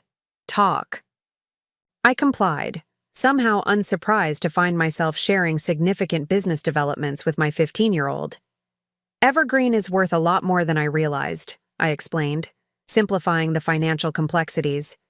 "It's good news, but it means making decisions about the company's structure and my own role that I hadn't anticipated facing so soon." Sophia considered this with the serious expression she reserved for important matters. "Like what kinds of decisions?" "Whether to bring in executives to manage areas I've always handled personally. Whether to take some money out to diversify our family's financial security." I smiled ruefully. "Grown-up problems, I know. Not kid problems, but not bad problems either," she observed pragmatically. "Isn't this what you wanted when you started Evergreen? For it to be successful enough to have these kinds of challenges?" Her perspective cut through my apprehension with teenage directness. She was right, of course. These were precisely the challenges I'd aspired to face when working late nights in our garage during Evergreen's infancy. Evidence of success rather than failure. "When did you get so wise?" I asked, genuinely curious about her insightful response. She shrugged with practiced teenage nonchalance that couldn't quite mask her pleased expression. "Probably around the time everything fell apart with Dad. Nothing like family drama to accelerate personal growth." The casual reference to Michael's betrayal no longer carried the emotional charge it once had. Over the months since the confrontation at Harborview Restaurant, we'd developed a new vocabulary for discussing those events, neither minimizing their impact nor allowing them to dominate our present. "Speaking of your father," I began carefully, "he called earlier about changing this weekend's schedule. He has a work conference and was hoping you and Tyler could visit next weekend instead." I watched for her reaction, still vigilant for signs of emotional distress despite the healing progress we'd made through therapy. Sophia merely rolled her eyes. Classic Dad, changing plans last minute. She sighed with the world-weary attitude that only teenagers can truly perfect. "Whatever. Works better for me anyway. Emma's having a birthday sleepover Saturday." Her easy adaptation to schedule changes represented significant emotional growth from the fragile, angry girl who had initially struggled with Michael's diminished reliability. Dr. Rivera had helped. Both children develop coping strategies for disappointment while establishing appropriate expectations for their father's limitations, neither excusing his behavior nor defining themselves by his shortcomings. "Does Tyler know?" she asked, returning to homework preparations. "Not yet. I'll tell him when he gets home." Sophia nodded absently, already refocused on calculus problems. The domestic normalcy of the moment struck me suddenly. How we'd reconstructed ordinary life from extraordinary disruption, finding new patterns that accommodated our changed reality without being defined by trauma. Later that evening, after discussing weekend adjustments with Tyler, who received the news with similar equanimity, I retreated to my home office to review Marcus's financial analysis more thoroughly. The numbers remained startling upon second examination, but my initial shock had given way to methodical consideration of options. A knock on the doorframe interrupted my contemplation. Tyler stood in the doorway, his debate team binder tucked under one arm. "Got a minute?" he asked. "I could use your feedback on something." "Always," I replied, closing my laptop. "What's up?" He settled into the chair across from my desk, opening his binder to reveal meticulous research notes. "We're preparing counterarguments for nationals, and I'm working on economic incentives for environmental innovation." His eyes met mine. Basically what Evergreen does, but from a policy perspective. Pride warmed me as he outlined his debate. Strategy: connecting municipal infrastructure investment to long-term economic benefits with sophisticated reasoning, unusual for a 17-year-old. His argument incorporated concepts I recognized from dinner table conversations and overheard work calls, evidence he'd been absorbing Evergreen's business model while I thought he was focused on typical teenage concerns. "That's remarkably comprehensive," I commented when he finished. "Your understanding of the economic incentives is spot on." He looked pleased but not satisfied. "The weakest part is quantifying return on investment for municipal implementations. I have the theoretical arguments but need specific examples." "I can help with that," I offered, recognizing an opportunity to support his intellectual development while respecting appropriate boundaries. "We have case studies from the Sacramento project that demonstrate cost recovery timelines." "Really?" His expression brightened. "That would be perfect." "I'll pull the public data tomorrow," I promised. "Nothing proprietary, but enough to strengthen your position." He nodded, clearly energized by this practical resource. "Thanks, Mom." As he gathered his materials, another question formed. "Tyler, did you choose this debate topic because of Evergreen?" He paused, considering. "Partly," he admitted, "but also because I think it's important. Clean water infrastructure doesn't get enough attention unless there's a crisis, but it affects everything: public health, economic development, environmental protection." His earnest passion reminded me powerfully of my own motivations for founding Evergreen, the belief that practical innovation could address fundamental human needs while creating sustainable business models. Somewhere amid the chaos of Michael's betrayal and our family's reconfiguration, my son had internalized the values that drove my professional mission. "You know," I began carefully, "if you're genuinely interested in this field, we could discuss internship possibilities at Evergreen next summer, or with one of our municipal partners, if you'd prefer more policy-focused experience." His expression shifted from surprise to consideration. "You wouldn't mind me working at your company?" "Mind? I'd be honored," I replied truthfully. "But only if it aligns with your interests, not because you feel any obligation." "I'd like that," he said after a thoughtful pause. "Maybe rotating through different departments to see where I might fit best." The conversation continued, evolving naturally into broader discussion of his college applications and career aspirations. Unlike earlier talks that had centered on following Michael's financial sector path, Tyler now articulated more diverse possibilities: environmental engineering, public policy, sustainable business models. His horizons had expanded beyond emulating his father's narrower definition of success. After he left, I returned to Marcus's financial analysis with renewed perspective. The valuation represented more than personal wealth or business validation. It embodied potential legacy, not just financial security for my children, but meaningful work aligned with values they were independently embracing. This realization informed my approach to Evergreen's restructuring and my own role within it. Over the following weeks, I worked with the executive team to implement our new organizational design, recruiting experienced leaders for key positions while promoting internal talent where appropriate. The transition wasn't seamless. Some long-time employees struggled with reduced access to direct decision-making, while others thrived with clearer accountability and expanded authority. Throughout this evolution, I focused on institutionalizing the values and vision that had guided Evergreen from inception. If the company was to grow beyond my personal capacity to manage every aspect, its cultural foundation needed to be robust enough to sustain that expansion without dilution. "Culture isn't just what we say we believe," I reminded the leadership team during a strategic planning retreat. "It's what we consistently demonstrate through decisions, especially difficult ones. Our municipal water focus isn't merely a market strategy. It's an expression of our belief that sustainable innovation should benefit communities most in need of infrastructure improvement."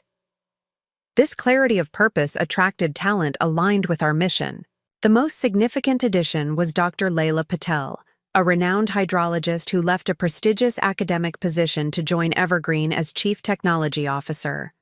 Her arrival accelerated our innovation pipeline while enhancing our credibility with scientific and regulatory communities.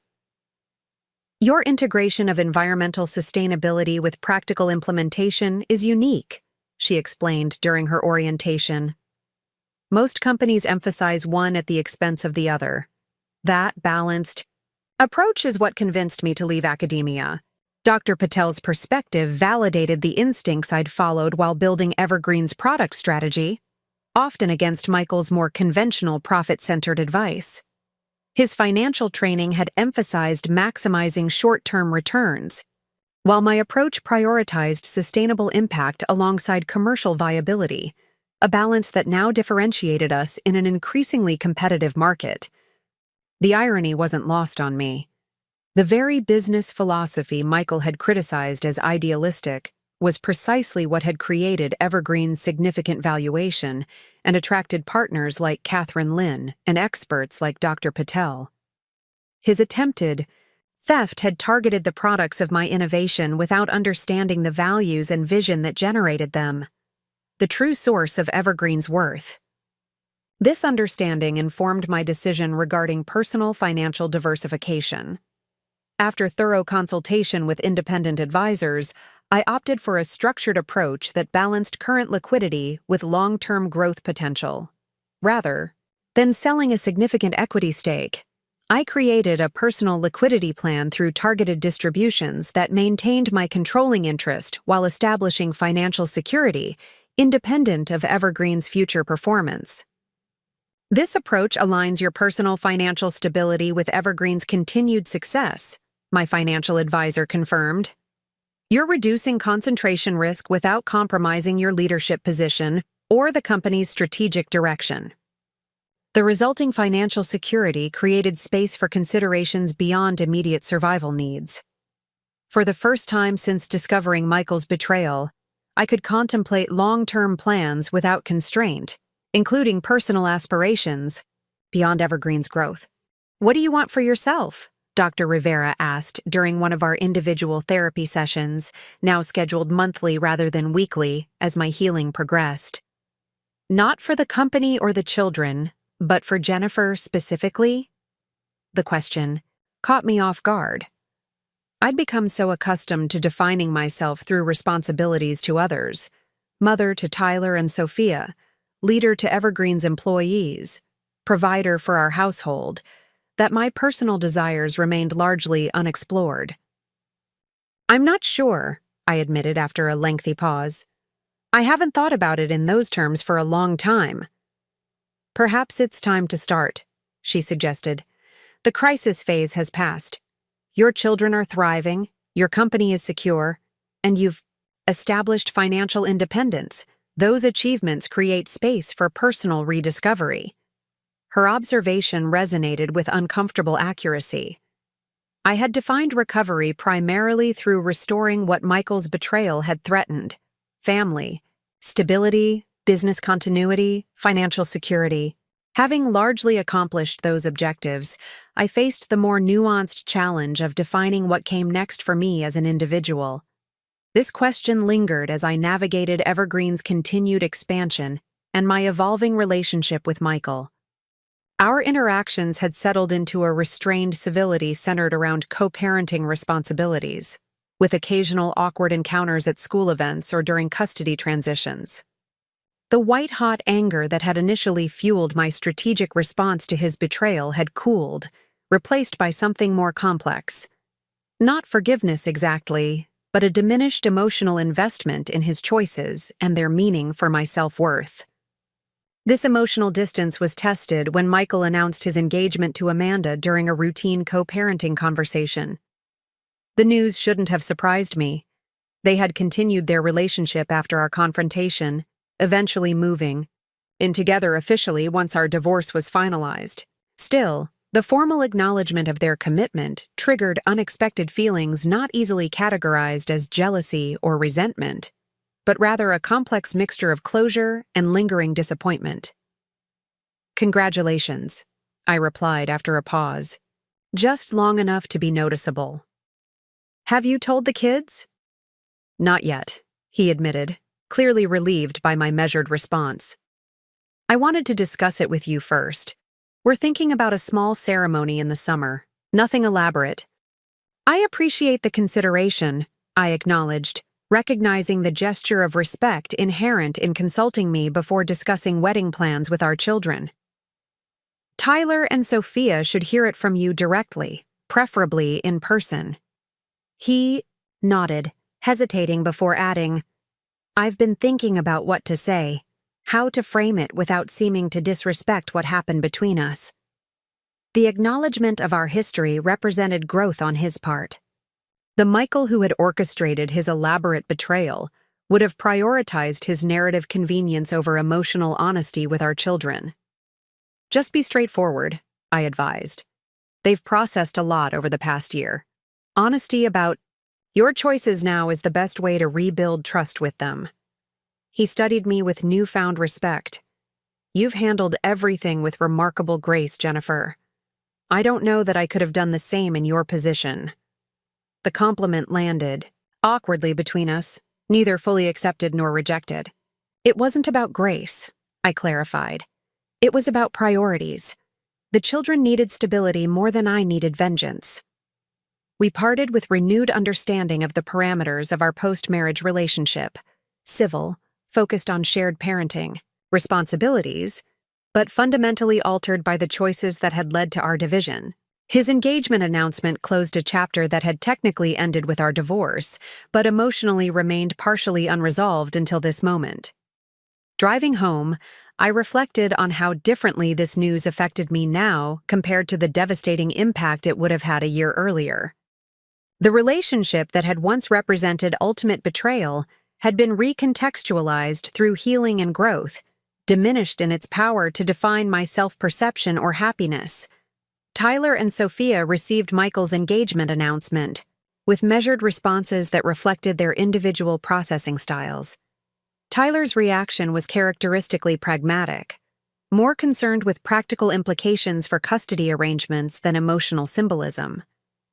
Sophia expressed more complicated feelings, her initial anger eventually giving way to cautious acceptance. "It's weird," she confessed during one of our mother-daughter coffee dates that had become a weekend tradition.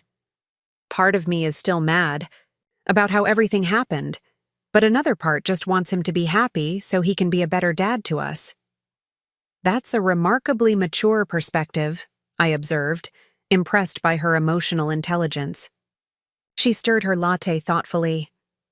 "Dr. Rivera says holding on to anger only hurts me, not him.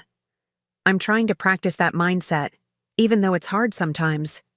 "For all of us," I agreed, recognizing my own ongoing work to release residuals, resentment that occasionally surfaced during difficult moments. "How are you feeling about it?"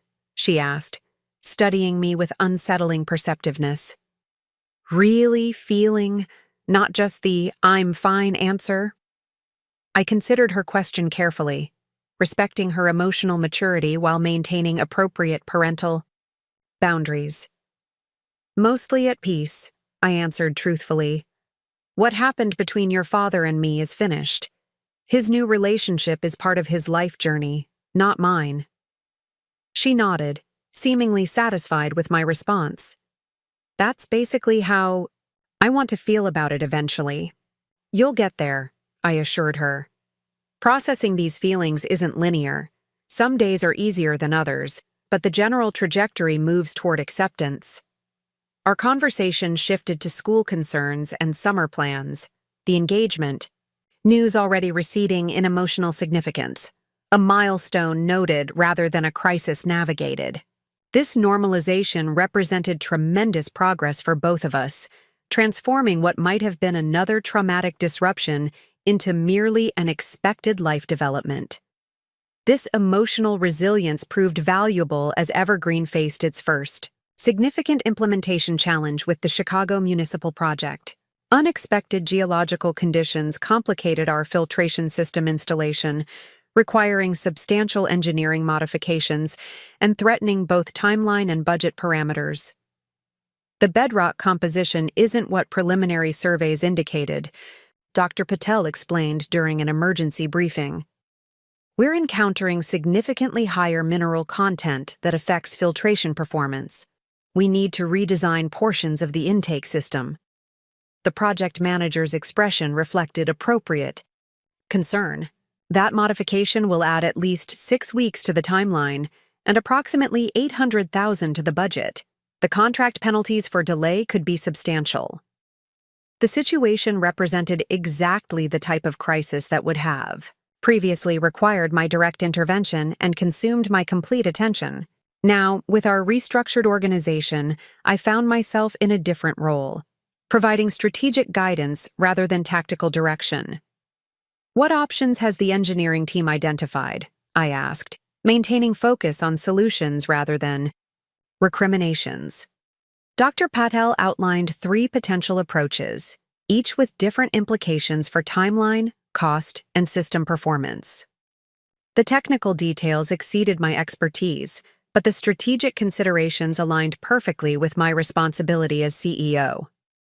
Recommendation? I prompted after the technical briefing concluded. Option 2 provides the optimal balance between performance integrity and implementation timeline, she responded without hesitation. It requires the additional investment, but preserves the system's efficiency metrics that differentiated our bid initially. I nodded, scanning the faces around the conference table, experienced professionals I'd recruited specifically for their expertise and judgment. Implementation team? The project manager concurred with Dr. Patel's assessment. Option 2 also minimizes contract penalties while maintaining our quality standards. We'll need to negotiate timeline adjustments with the municipal authority, but we have documented geological evidence to support the modification request. Finance? I turned to Marcus. The additional investment falls within our project contingency. Reserves, he confirmed. It's significant but manageable within current cash flow projections. In previous years, I might have spent days personally analyzing each option, questioning every assumption, perhaps even visiting the Chicago site myself before making a decision. Now I recognized that my team possessed both the expertise and judgment to manage this situation more effectively than I could through direct intervention. Proceed with option 2, I authorized. Keep me informed of municipal negotiations and any significant developments, but you have full authority to implement the necessary modifications without further approval. The relief around the table was subtle but unmistakable. Experienced professionals empowered to address challenges within their domains of expertise, rather than waiting for founder approval at each decision point. This moment represented the organizational maturity we'd been building toward. Evergreen functioning as an enterprise greater than any individual, including me. As the team dispersed to implement the Chicago solution, Diane lingered behind. That was different, she observed, with a knowing smile. The old Jennifer would have booked a flight to Chicago tonight to inspect the site personally. The old Jennifer would have micromanaged the entire modification process, I acknowledged ruefully, probably slowing it down in the process. Growth. Looks good on you, she commented, both personally and as a leader. Her observation captured something essential about the past year's journey. The crisis that could have destroyed everything I valued had instead catalyzed evolution, forcing me to distinguish between control and leadership, between managing details and empowering others, between technical expertise and strategic vision.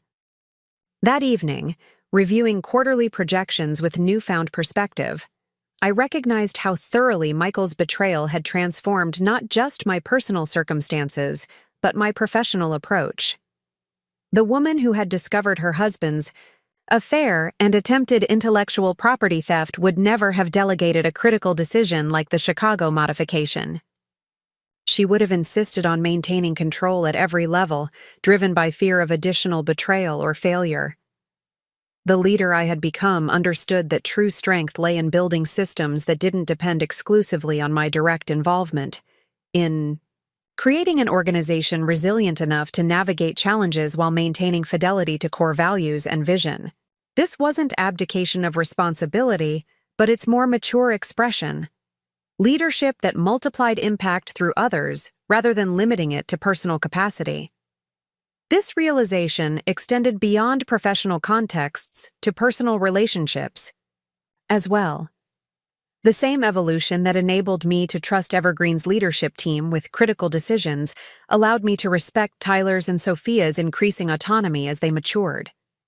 Rather than attempting to shield them from every difficult emotion or challenging situation, I focused on equipping them with tools to navigate complexity themselves, just as I'd done with my executive team. Dr. Rivera had described this approach as empowered healing during our sessions, creating conditions for growth rather than trying to manage every aspect of the recovery process.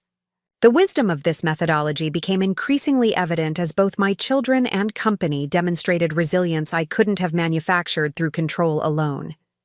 This philosophy informed my response when Tyler was rejected from his first choice, college, despite exceptional qualifications and compelling essays. Rather than intervening with admissions officers or questioning the decision's fairness, I created space for him to process his disappointment while considering alternatives. "It feels personal," he admitted, uncharacteristically vulnerable in his frustration. "Like everything I worked for didn't matter." "The rejection isn't a referendum on your worth," I reminded him. "It's one institution's decision based on factors you couldn't control. Your achievements remain valuable regardless of their assessment." He nodded, absorbing this perspective. "I know that logically, but it still hurts." "Of course it does," I acknowledged. "Disappointment always does. The question is what you do with that feeling, whether it becomes defining or informative." His thoughtful expression suggested the distinction resonated. "Informative how?" "Maybe it creates space to consider options you might have overlooked," I suggested, "or reveals priorities you hadn't fully recognized before. Sometimes the path we think we want isn't actually the one that best serves who we're becoming." The wisdom I offered wasn't theoretical, but experiential. Lessons learned through my own unexpected journey from betrayal to rebuilding. The career I thought I wanted had been interrupted by marriage and children, then transformed through Evergreen's creation. The family structure I believed would persist had been shattered by Michael's choices, then reconstituted in a different but ultimately healthier configuration. Each disruption had initially appeared catastrophic, but eventually revealed itself as redirective. Not mere obstacles to overcome, but guideposts toward more authentic alignment between values and choices. This perspective didn't minimize real pain or legitimate grief, but at contextual Tyler ultimately received acceptance letters from 3 excellent universities, including one with a specialized environmental engineering program partnered with Evergreen on research initiatives. His decision-making process reflected newfound maturity, evaluating options based on academic alignment rather than prestige or family tradition. "Stanford has the better overall reputation," he acknowledged during a family dinner where we discussed his options. "But Oregon Tech's specialized focus on sustainable infrastructure might better prepare me for the work I actually want to do. Plus," Sophia added practically, "the scholarship package is more substantial, which means less student debt." I listened to their thoughtful analysis with quiet pride. My children had developed financial literacy and values-based decision-making that transcended the materialistic success metrics Michael had emphasized during our marriage. "What matters most is finding the right fit for your goals," I offered. "Rankings and prestige are external validations that may not align with what will actually fulfill you." Tyler nodded, considering. "I think I'm leaning toward Oregon Tech. The smaller department means more direct mentorship opportunities, and their partnership with Evergreen could open doors for practical experience." His reference to Evergreen's research partnership highlighted an unexpected development in our company's evolution. What had begun as a product-focused enterprise had expanded to include knowledge generation and academic collaboration, an aspect of our growth I found particularly meaningful. The research partnership had emerged from an industry conference where Dr. Patel presented Evergreen's filtration innovations. Her former academic colleagues had recognized commercial applications for theoretical models they'd been developing, creating natural synergy for collaborative research. Universities have the theoretical expertise but lack real-world implementation data, Dr. Patel had explained when proposing the partnership. We have practical applications but could benefit from deeper scientific modeling. The combination could accelerate innovation significantly. The resulting collaboration became a competitive advantage unique to Evergreen's approach, differentiating us from both purely academic institutions and commercially focused competitors who lacked research partnerships. More importantly, it institutionalized knowledge development that would survive beyond any individual contributor, including me. This sustainability of innovation paralleled my evolving perspective on personal legacy. As Tyler navigated college decisions, and Sophia entered her junior year of high school with growing clarity about her own interests in environmental policy, I recognized that my most enduring contribution might not be Evergreen itself, but the values it embodied and transmitted to my children, to our employees, to the communities we served. This perspective informed my response when Catherine Lynn approached me with an unexpected proposition during our quarterly partnership review. The Green Path Board is considering acquisitions to strengthen our municipal infrastructure division, she explained, sliding a folder across the conference table. Evergreen tops our strategic target list. I opened the folder to find acquisition, parameters that reflected Evergreen's significant market position, an offer price substantially above Marcus's already impressive valuation, retention packages for key executives, including generous equity in the combined entity, and operational autonomy within GreenPath's larger corporate structure. I'm flattered, I responded carefully, but Evergreen isn't currently positioned for acquisition. Catherine nodded, unsurprised. I anticipated that response, but the opportunity merited presentation. The offer remains open if circumstances change. Her gracious acceptance reflected the mutual respect that characterized our partnership. Rather than pressing or employing negotiation tactics, she acknowledged my position while leaving possibilities open for future consideration. After she departed, I remained in the conference room, studying the acquisition materials with complicated emotions. The offer represented extraordinary financial validation, a purchase price that would create generational wealth for my family while ensuring Evergreen's innovations would benefit from GreenPath's global distribution channels. Yet something fundamental resisted the proposition, beyond mere founder attachment or control issues. Evergreen represented more than commercial success or personal achievement. It embodied values and vision that might be compromised within a larger corporate structure regardless of promised autonomy. I brought the acquisition materials to our next executive team meeting, placing transparency above personal inclination. Catherine Lynn presented this offer yesterday, I explained, distributing copies to the leadership team. I've indicated, Evergreen isn't currently seeking acquisition, but I wanted everyone aware of the opportunity and interested in your perspectives. The team's reactions varied predictably. Marcus analyzed financial implications, noting the premium valuation and potential synergies. Diane raised concerns about cultural preservation within a larger entity. Dr. Patel questioned how research partnerships might be affected by corporate ownership changes. Their thoughtful assessment helped crystallize my own thinking. This isn't a decision I would make unilaterally, I assured them after lengthy discussion. If circumstances suggest acquisition becomes advantageous for Evergreen's mission, we'll evaluate options collaboratively. This approach represented significant evolution in my leadership style. The founder, who had made unilateral decisions based on personal vision, had developed into a CEO who recognized the value of diverse perspectives in strategic assessment. the painful lessons from Michael's betrayal about control, trust, and the limitations of individual judgment had transformed not just my personal relationships, but my professional methodology. This transformation continued manifesting in unexpected ways, including my response when a competitor attempted to recruit Dr. Patel with an impressive compensation package and expanded research budget. Rather than reacting defensively or immediately, countering with financial incentives, I invited her to discuss her professional aspirations openly.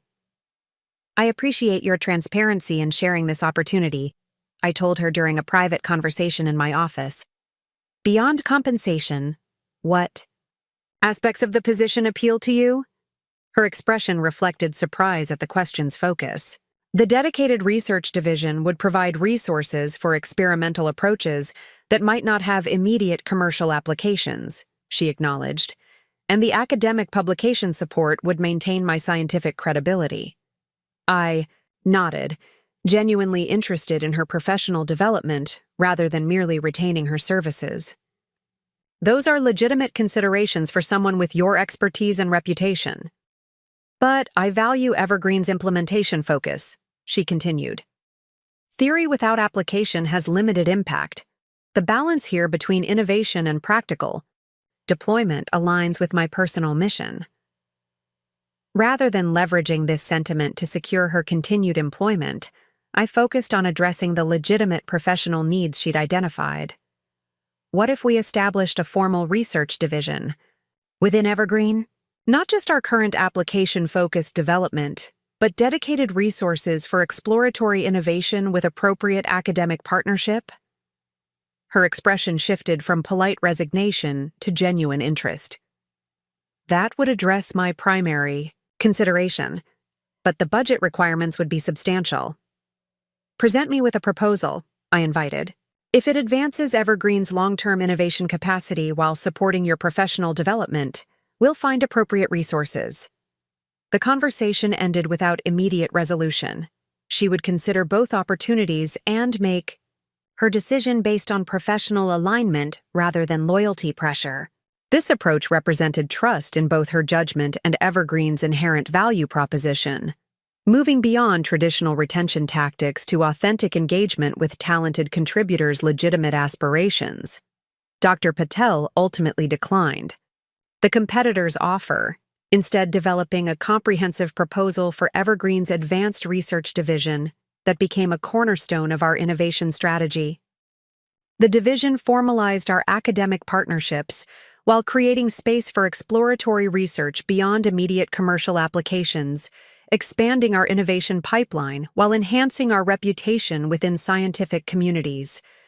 This organizational evolution paralleled personal developments as Michael and Amanda's wedding approached, creating another milestone in our family's ongoing adjustment to reconfigured relationships. Though I wouldn't attend the ceremony, my children would participate, Tyler as reluctant groomsman, Sophia as even more ambivalent bridesmaid. Their mixed feelings emerged during family dinner conversations, revealing lingering emotional complexity beneath surface acceptance.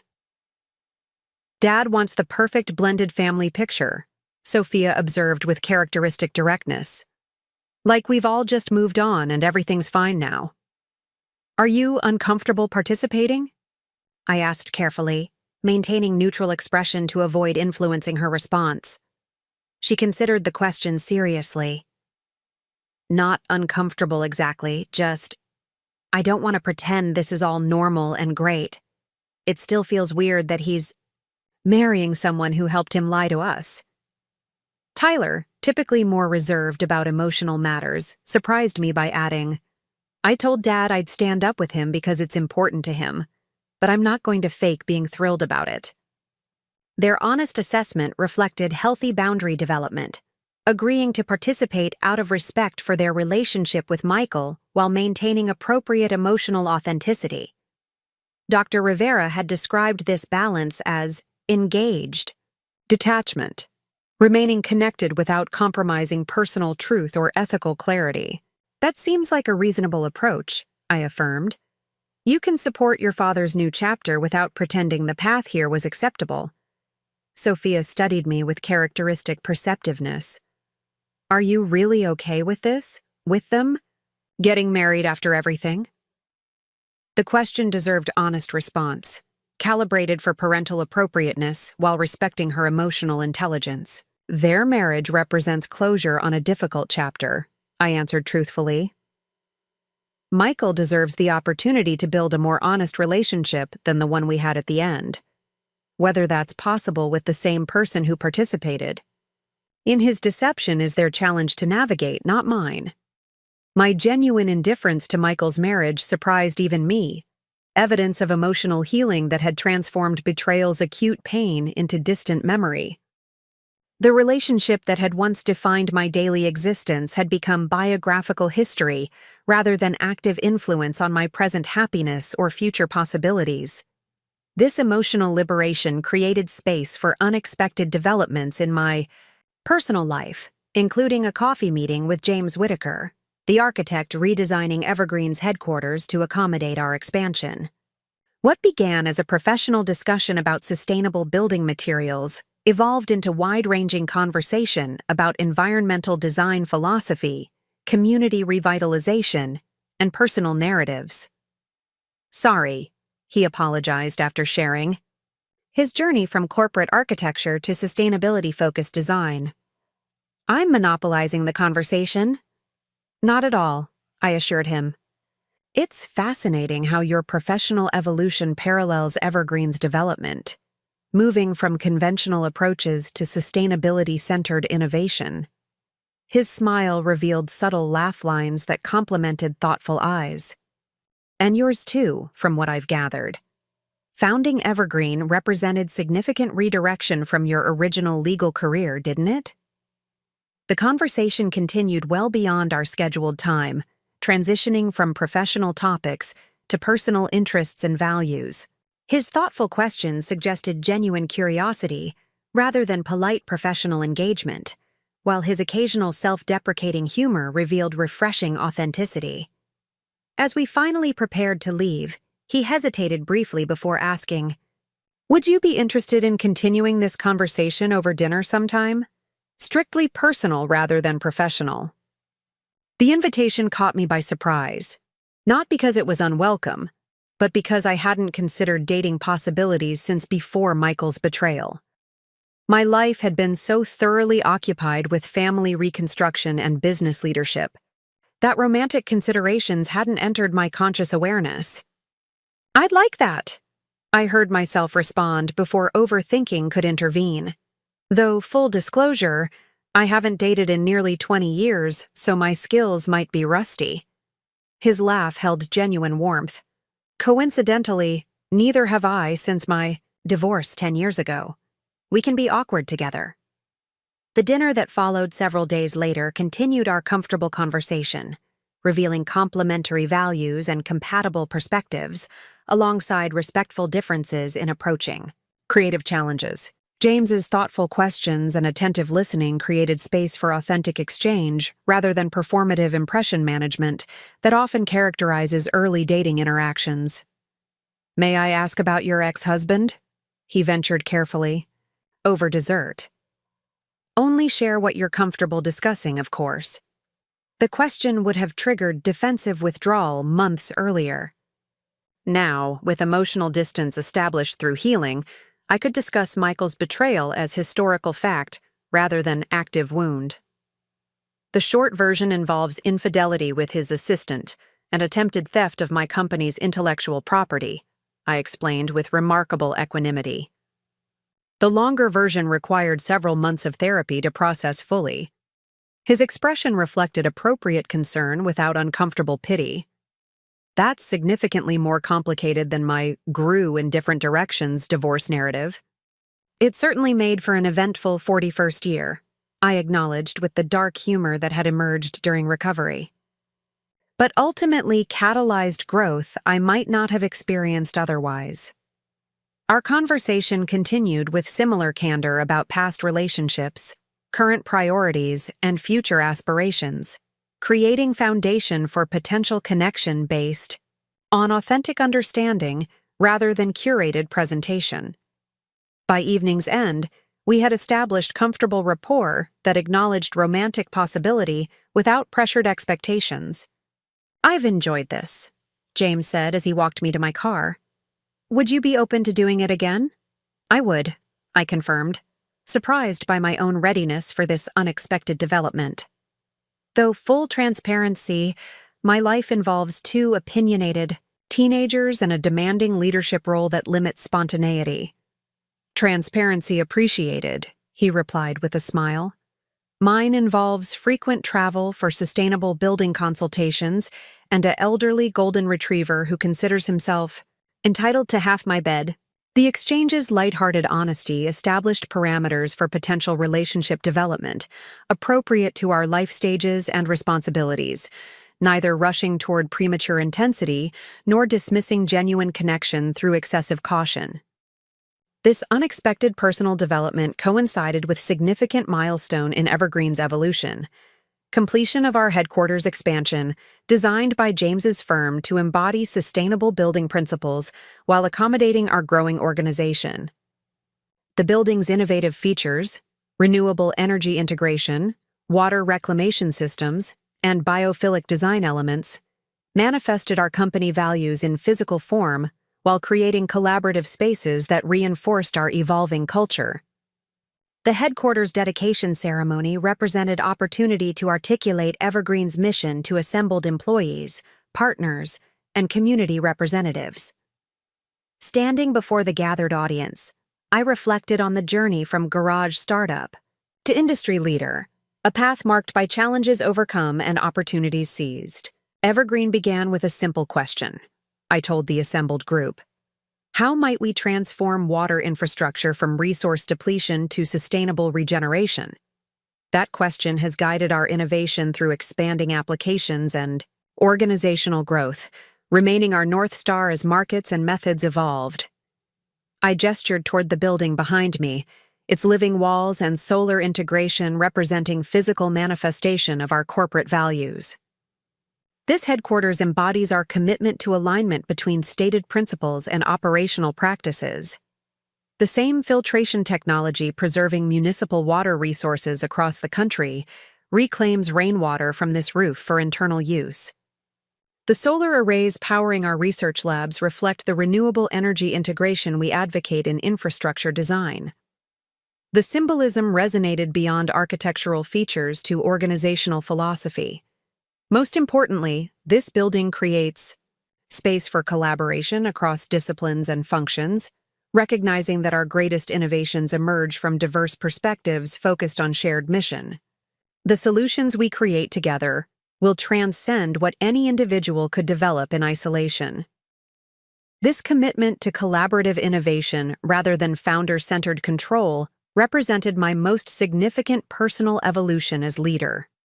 The founder who had once maintained oversight of every operational detail had developed into a CEO who created conditions for distributed leadership and collective creativity, maintaining strategic vision while empowering others to implement through their unique expertise. The dedication ceremony concluded with community reception that highlighted Evergreen's local economic impact and environmental contributions. As I circulated among guests, accepting congratulations and discussing future initiatives, Catherine Lynn approached with thoughtful expression. "Impressive achievement," she observed, gesturing toward the building and assembled community. "You've created something remarkable here, Jennifer." "Thank you," I acknowledged. The headquarters represents significant milestone in Evergreen's development. "I wasn't referring only to the building," she clarified. "You've established organizational culture and leadership model that transcends typical founder-centered enterprises. That's significantly more challenging than constructing physical infrastructure, impressive as this building certainly is." Her observation highlighted evolution that had occurred gradually through intentional leadership development, rather than dramatic restructuring. The transition from founder to CEO had happened incrementally through delegation, mentorship, and systematic empowerment of others, creating organization that would thrive beyond my personal involvement. That transition wasn't initially voluntary, I admitted with rueful smile. Circumstances forced distributed leadership before I might have chosen it. She nodded, understanding the reference to challenges that had necessitated organizational maturity. The catalyst matters less than the outcome. Evergreen has developed a sustainable leadership model that complements its operational sustainability focus. Her assessment crystallized something I'd sensed but not fully articulated: the parallel between Evergreen's environmental mission and its organizational development. Just as our water systems created regenerative cycles rather than depletion models, our leadership approach now fostered renewal through distributed authority rather than concentrated control that would eventually exhaust any individual leader. This perspective informed my approach to subsequent opportunity that emerged unexpectedly through Tyler's university connection. His environmental engineering program had established relationship with International Development Organization addressing water infrastructure in under-resourced communities, precisely the application that had inspired Evergreen's founding mission. They're looking for implementation partners with scaled solutions that can be adapted for limited infrastructure environments, Tyler explained during weekend visit home.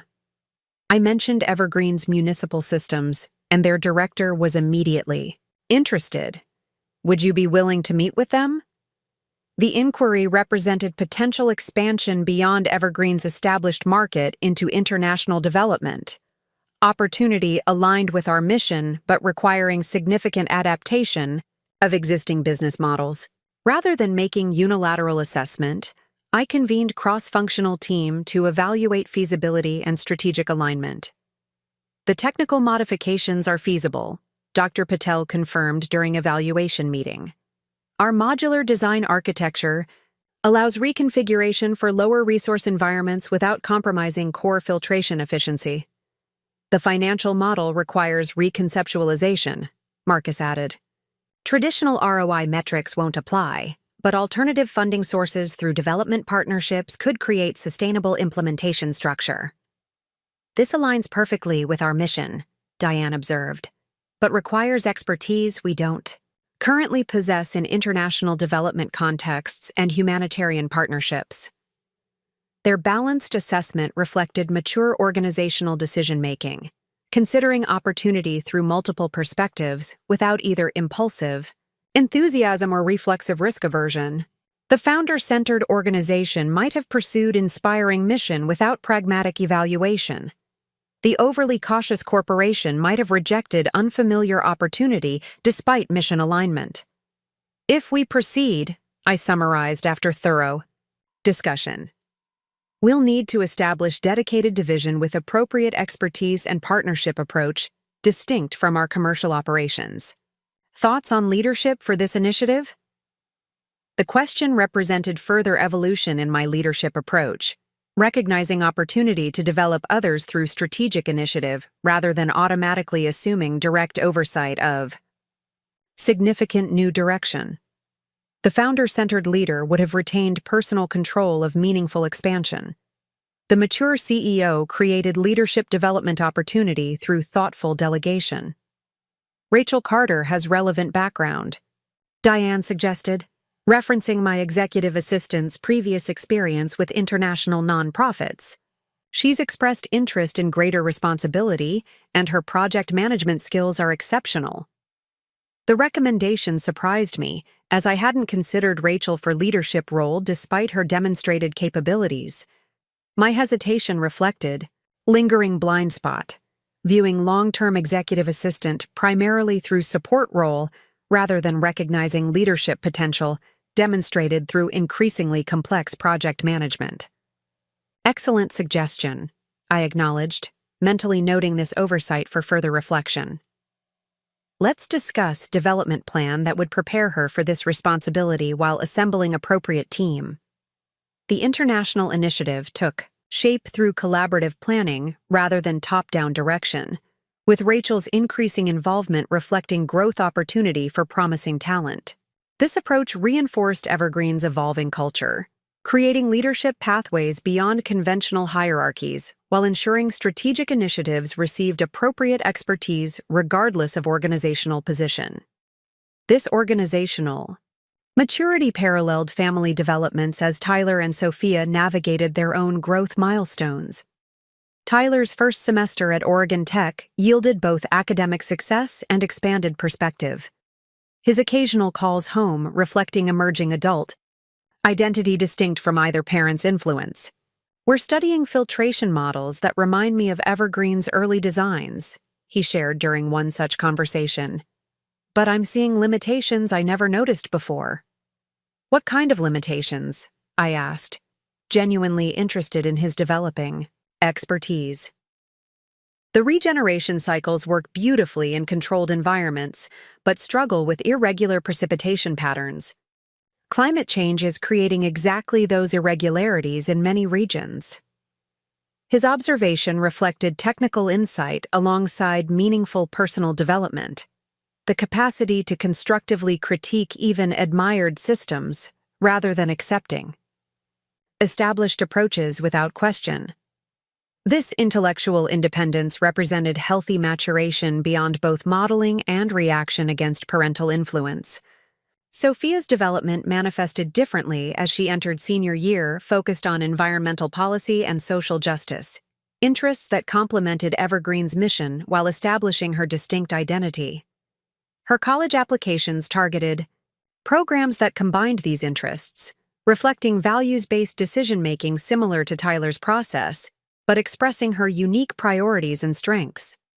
"I'm applying to fields Dad would consider impractical," she acknowledged during college planning discussion. "Environmental justice doesn't exactly scream lucrative career path." "Financial security matters," I acknowledged, "but purpose and impact create different kind of wealth. Your father and I prioritized different values, which led to different choices. And different outcomes," she observed pointedly, her expression suggesting deeper understanding of how values alignment affected long-term fulfillment beyond material success. Her insight reflected maturity beyond typical 17-year-old perspective, the capacity to evaluate competing value systems rather than automatically adopting parental frameworks or reactively rejecting them. This discernment had developed through family challenges that forced earlier confrontation with adult complexities than might otherwise have occurred. My children's evolving independence created space for personal reflection about next chapter in my own development. With Evergreen's leadership structure maturing and family reconfiguration stabilizing, questions about future direction emerged with increasing frequency. What would leadership look like once both children were in college? How might my role at Evergreen evolve as organizational maturity reduced necessity for founder-centered authority? What personal aspirations remained unexplored amid responsibilities to others? These questions surfaced during conversation with James, whose increasing presence in my life created context for authentic reflection without pressure for dramatic change. Our relationship had developed gradually over months, establishing comfortable connection characterized by mutual respect and genuine curiosity rather than romantic intensity or domestic integration. "You've mentioned potential board roles with environmental organizations," he noted during weekend hike in Forest Park. "Is that direction you're considering more seriously?" The question invited reflection without presumption, creating space to articulate emerging possibilities. "I'm exploring how my experience might contribute beyond Evergreen specifically," I acknowledged. "The company has developed sustainable leadership model that doesn't require my daily operational involvement, which creates options I hadn't previously considered." "Like what?" he asked, genuine interest evident in his expression. "Policy advocacy addressing infrastructure investment at federal level. Advisory roles with environmental startups needing mentorship through growth stages. Perhaps writing about sustainable business models that balance profit with environmental impact. All building on what you've created while extending into new applications," he observed thoughtfully. "Similar to Evergreen's technical evolution from residential to municipal systems." His insight highlighted pattern I hadn't fully recognized. the transfer of established expertise into expanded contexts rather than fundamental redirection. Just as Evergreen had maintained core filtration technology while adapting implementation, for diverse applications, my leadership approach could apply across varying contexts while maintaining consistent values and methodologies. This conversation continued intermittently over subsequent weeks, creating framework for intentional planning, rather than reactive response to circumstances. Unlike earlier life transitions triggered by external events, marriage, motherhood, Michael's betrayal, this evolution emerged from internally directed reflection about purposeful next chapter. The deliberate nature of this planning process represented significant personal growth from reactive patterns that had characterized earlier life stages. The young lawyer who had subordinated career aspirations to support Michael's professional advancement had evolved into mature leader intentionally designing future aligned with personal values and professional strengths. This evolution manifested practically through systematic leadership transition at Evergreen, creating gradually increasing autonomy for executive team while shifting my focus towards strategic initiatives and external relationships. Rather than abrupt departure or continued hands-on management, this approach established sustainable transition, honoring both founder contribution and organizational development beyond individual leadership. The executive team is ready for expanded authority, I explained during board presentation outlining transition plan. My role will gradually shift towards strategic guidance and external representation rather than daily operational oversight. This evolution ensures continuity while creating space for next-generation leadership development. The board's response reflected confidence in both transition approach and organizational readiness, approving structured implementation timeline with appropriate milestones and accountability measures. Unlike traumatic transitions triggered by founder departure or external disruption, this planned evolution honored institutional knowledge while embracing leadership renewal. This professional transition paralleled personal developments as James and I discussed potential relationship evolution with characteristic thoughtfulness. Rather than rushing toward conventional milestones like cohabitation or marriage, we considered authentic relationship model appropriate to our life stages and existing commitments. I'm not interested in recreating traditional domestic partnership, I acknowledged during weekend getaway to Oregon coast. My independence matters after years of compromising personal identity within marriage. Completely understood, he replied, without defensiveness. I value my autonomy too, after adapting to solitary routines that work for my life. Perhaps we design relationship that honors both independence and connection rather than following prescribed model. His willingness to consider unconventional approach reflected shared values around authenticity and intentional choice rather than automatic adoption of social expectations. The relationship that emerged from these discussions maintained separate residences while establishing meaningful integration through regular time together, shared experiences, and mutual support for individual goals alongside collective activities. This thoughtfully constructed connection represented perfect metaphor for broader life philosophy that had emerged through challenging journey. Intentional design based on authentic values rather than external expectations or reactive patterns. The same principles that guided Evergreen's sustainable water systems, regenerative cycles, balanced resource exchange, adaptability within core integrity, now informed personal and professional choices across contexts. The anniversary dinner, that had revealed Michael's betrayal and Amanda's participation, had initially appeared catastrophic. The destruction of family structure and potential devastation of business I'd built. Yet the systematic response to that crisis had catalyzed transformation more valuable than what had been threatened. Organizational maturity beyond founder dependence, family relationships based on authentic connection rather than obligatory, roles, and personal identity grounded in intrinsic worth rather than external validation.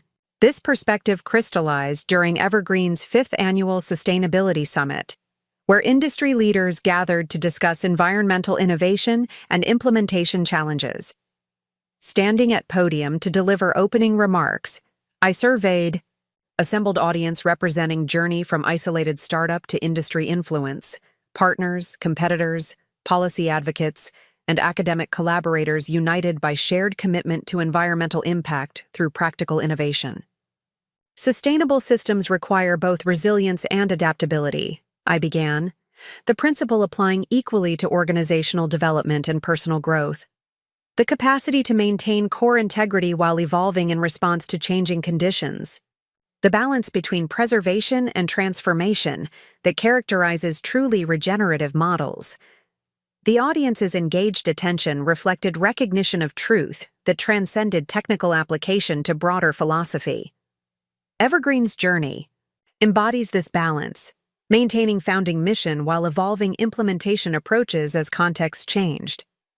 Our organizational development parallels our technical innovation, creating regenerative leadership model that renews itself through distributed authority rather than depleting resources through centralized control. This observation represented both professional philosophy and personal testimony, the integration of leadership principles with lived experience that gave abstract concepts practical credibility. The woman delivering these remarks had been forged through challenge that could have destroyed what she valued most, emerging with deeper understanding of both resilience and regeneration than theoretical knowledge alone could provide. The most sustainable resource isn't found in technical innovation alone, I concluded, but in human capacity for purposeful adaptation. The recognition that challenges which appear destructive often create possibility for regeneration stronger than what existed before. The understanding that intentional response to disruption determines whether change becomes devastating or transformative. The substantial applause that followed suggested resonance beyond polite professional acknowledgement, recognition of truth that applied across contexts from organizational development to personal resilience.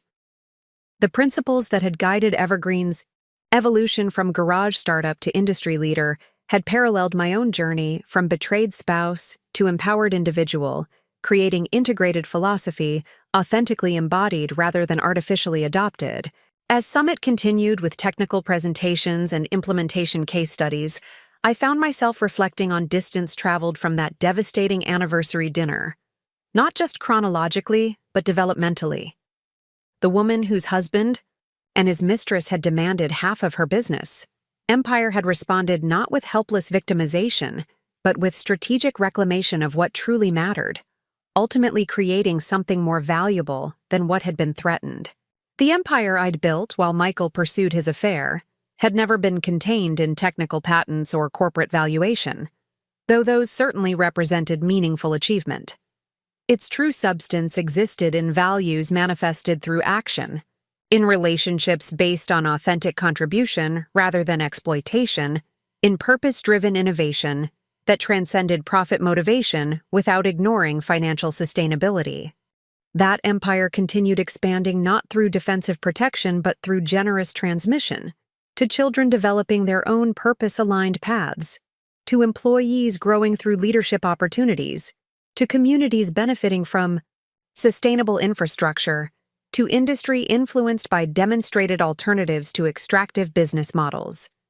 This perspective transformed the anniversary dinner confrontation from devastating ending to catalytic beginning, not minimizing genuine pain experienced, but recognizing transformative possibility within apparent destruction. The mistress who demanded half had inadvertently created conditions for doubling what truly mattered, though neither she nor Michael could have anticipated this outcome from their calculated betrayal. Such transformation rarely follows linear progression, moving instead through cycles of disruption, reclamation, and regeneration that mirror natural systems.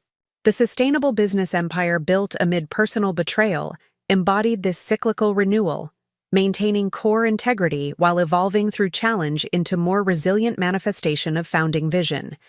This integrated understanding represented the most valuable outcome of difficult journey, not just surviving betrayal or protecting business assets, but developing philosophy that transcended specific circumstances to inform authentic life design across contexts. The empire built would continue evolving through intentional adaptation rather than remaining static achievement to be merely defended against threat. And in that continued evolution lay the ultimate victory over betrayal's intended diminishment. The transformation of apparent ending into expansive beginning, limited only by courage to envision possibility beyond conventional boundaries. The business empire built while husband cheated had become vehicle for ongoing growth, rather than defining achievement. Its value measured in regenerative impact rather than mere accumulation of resources or power. That regenerative impact continued, unfolding through cycles of challenge and response, extending influence beyond original vision through collaborative innovation rather than controlling authority. The journey that began with betrayal's painful revelation continued through intentional transformation, creating legacy more valuable than what had initially appeared threatened by anniversary dinner's devastating demand. The letter arrived on embossed stationery, formal invitation to event I never expected to attend. Evergreen Innovations induction into Oregon's Business Hall of Fame. 20 years after starting with nothing but determination and a water filtration prototype in my garage, the company had grown beyond even my ambitious vision. 500 employees across 3 continents, innovative systems providing clean water to communities from Portland to Nairobi, and sustainability standards that had reshaped an entire industry. I traced the raised lettering with my fingertip, remembering the woman who had once believed her husband's dismissive assessment. A nice hobby, Jennifer, but let's be realistic about its potential. That woman seemed distant now, almost unrecognizable in her eager acceptance of artificial limitations and borrowed beliefs about her own capabilities. "Are you going to RSVP or just stare at it all day?" Sophia teased, leaning against my home office doorway. At 25, my daughter had blossomed into a formidable environmental policy advocate, her law degree and natural eloquence making her a rising voice in legislative circles. She'd inherited my determination and analytical mind while developing her own distinctive approach to creating change. "Just reflecting," I admitted, setting down the invitation. "Sometimes the distance between then and now seems impossibly vast." She settled into the chair across from my desk, her expression softening. "Thinking about how it all started?" "About everything that's happened since," I clarified, "including parts I never planned." Her knowing smile acknowledged the understatement. None of us had planned the seismic disruption of Michael's betrayal, or the subsequent reinvention it had necessitated. Yet looking back, those painful events had ultimately catalyzed greater authenticity and purpose than the comfortable illusion they'd shattered. "Will you invite James to the ceremony?" she asked, referencing my partner of 5 years. Our relationship had evolved into something neither of us had initially envisioned, not the traditional marriage I'd known with Michael, but something more intentionally designed to honor both connection and independence. "Of course," I replied, "along with you and Tyler, if his research schedule allows." My son had followed his environmental engineering degree with doctoral studies focused on water infrastructure resilience in climate-stressed regions. His research now informed Evergreen's international division, the same division Rachel Carter had built from concept into thriving operation, proving Diane's instinct about her leadership potential had been prescient. "Tyler's already booked his flight," Sophia revealed. "Said not even his dissertation committee could keep him from watching his mom get the recognition she deserves." The matter-of-fact support from my children still occasionally caught me by surprise, their unquestioning confidence in my capabilities, contrasting sharply with Michael's subtle undermining that had once seemed like practical guidance rather than limitation. "Speaking of recognition," I began, changing the subject, "I heard about your testimony before the state legislature last week. The video is making quite an impression online." Sophia's impassioned argument for strengthening environmental protection standards had indeed gone viral, her articulate dismantling of industry objections capturing attention beyond policy circles. While she brushed off the attention with characteristic humility, Her growing influence demonstrated impact beyond anything I could have orchestrated through direct intervention in her path. Just applying what I've learned from watching you. All these years, she demurred. Speaking truth to power while offering practical solutions. Her assessment highlighted the unintentional legacy that had emerged through lived example rather than deliberate instruction. Values demonstrated through consistent action during both triumph and adversity. The most meaningful inheritance I'd provided my children wasn't financial security or professional connections, but witnessing resilient response to challenges that might have broken someone with less developed core identity. This perspective informed my approach to the acceptance speech now taking shape in notes scattered across my desk. Beyond acknowledging Evergreen's commercial success, I wanted to articulate the philosophy that had guided its evolution. Principles. Discovered through experience, rather than adopted from business theory. Any advice for my remarks? I asked Sophia, respecting her communication expertise. Tell the real story, she suggested without hesitation. Not just the sanitized success narrative, but the messy, complicated journey that got you here. That's what people actually connect with. Her insight reflected wisdom beyond her years, understanding that authentic vulnerability creates more meaningful impact than polished perfection. The Hall of Fame induction represented opportunity to share hard-earned perspective rather than merely accepting accolades for commercial achievement.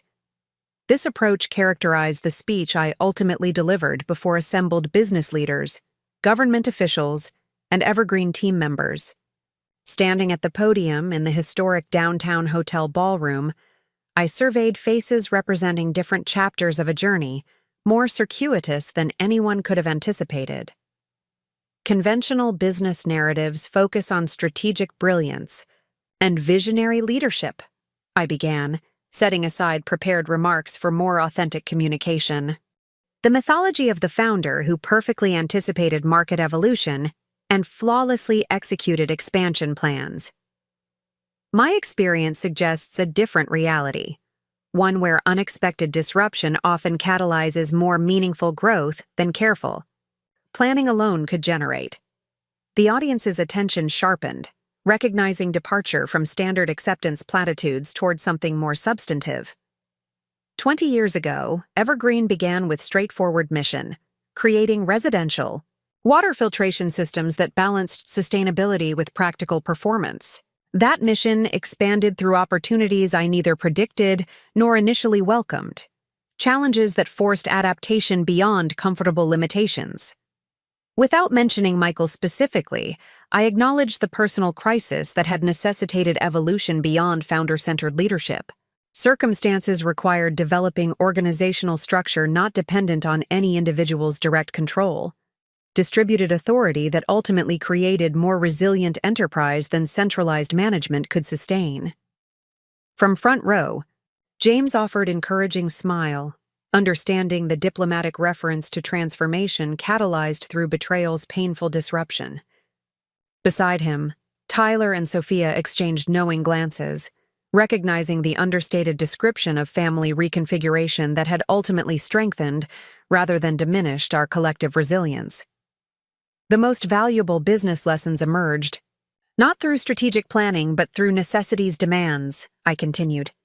Learning to distinguish between controlling outcomes and influencing direction. Recognizing that meaningful legacy exists in values transmitted rather than structures maintained. Understanding that sustainable growth requires cyclical renewal rather than linear progression.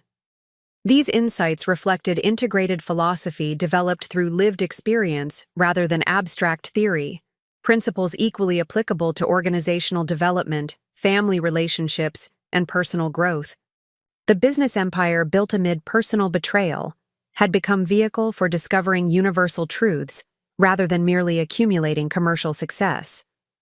Evergreen's sustained impact stems not from brilliant original vision, but from willingness to evolve that vision through changing circumstances, I acknowledged. From research partnerships that expanded our innovation capacity beyond internal resources, from leadership development that created opportunities for talent like Rachel, Carter to pioneer international initiatives beyond my personal expertise. Rachel's surprised expression at this public acknowledgement reflected her characteristic humility, the same quality that had initially masked leadership potential behind executive assistant role. Her subsequent development of Evergreen's international division had transformed communities across 3 continents while establishing her reputation as humanitarian infrastructure pioneer. The sustainable business worthy of recognition isn't measured through valuation metrics alone, I concluded, but through regenerative impact that continues beyond founder involvement, through organizational culture that develops leadership at every level, through innovation that addresses genuine human needs rather than manufacturing artificial demand. This philosophy represented Evergreen's true distinction, not merely commercial success, but integrated approach to business purpose that transcended profit motivation without ignoring financial sustainability. The company had demonstrated viable alternative to extractive models that dominated traditional industry, proving regenerative practices could create competitive advantage rather than charitable compromise. The standing ovation that followed reflected recognition beyond polite acknowledgement, response to authentic perspective rarely articulated in conventional business contexts. As audience members approached afterward with thoughtful questions and personal reflections, the conversation expanded beyond Evergreen specifically to broader implications for sustainable business philosophy. Your perspective on distributed leadership resonates with challenges we're facing, acknowledged Catherine Lin, whose partnership had facilitated Evergreen's initial expansion beyond regional markets. The transition from founder-centered authority to sustainable organizational structure represents our current growing pain. The most challenging aspect isn't structural but psychological, I observed, sharing insight from personal experience. Recognizing that meaningful influence doesn't require controlling every operational decision, that strategic vision can manifest through others' implementation without diminishing its integrity. This understanding had developed through necessity rather than theoretical exploration, forced evolution when personal crisis eliminated capacity for micromanagement. The betrayal that might have destroyed everything valuable had instead catalyzed organizational maturity beyond what planned transition could have achieved. Later that evening, celebrating with family and close colleagues at intimate dinner gathering, the conversation continued exploring connections between professional achievement and personal development. James raised glass in thoughtful toast that captured this integration.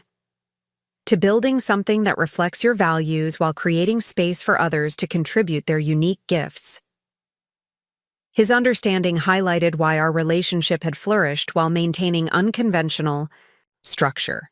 Unlike Michael's superficial support masking underlying control agenda, James genuinely celebrated achievements that didn't center his involvement, recognizing that meaningful connections supported independent development rather than constraining individual potential. "I've been thinking about what comes next," I shared with the intimate gathering. "Not retirement exactly, but evolution beyond daily operational leadership. Creating space for next generation to assume greater authority while focusing my energy on areas where experience offers unique contribution." This transition had been developing gradually over recent years, with executive team assuming increasing operational responsibility, while I focused on strategic initiatives and external relationships. Unlike abrupt departure or continued hands-on management, this evolutionary approach honored both founder contribution and organizational development beyond individual leadership. "The mentorship program with environmental startups?" Tyler suggested, referencing initiative I'd been exploring with industry partners. "Among other possibilities," I confirmed, "including that sustainable housing development James and I have been discussing, integrating Evergreen's water systems with his architectural approach to create demonstration community." The project represented potential evolution beyond Evergreen. Specifically, applying established expertise to new context while continuing mission-aligned impact. This approach characterized thoughtful transition rather than retirement or reinvention, building on accumulated wisdom while exploring fresh applications. As conversation continued exploring potential directions, I found myself reflecting on distance traveled from devastating anniversary dinner, where Michael and Amanda had demanded half of everything I'd built. What had initially appeared catastrophic, disruption had ultimately catalyzed more meaningful expansion than comfortable stability could have generated. The business empire threatened by their betrayal had not merely survived but thrived through trauma-induced transformation, evolving beyond vulnerable founder dependence into resilient enterprise with distributed leadership and regenerative impact. The family structure they had carelessly fractured had reconstituted into more authentic connections based on shared values rather than obligatory roles. Most significantly, the woman they had underestimated had discovered capacities beyond what comfortable circumstances might have revealed, developing integrated philosophy that transcended specific business application to inform authentic life.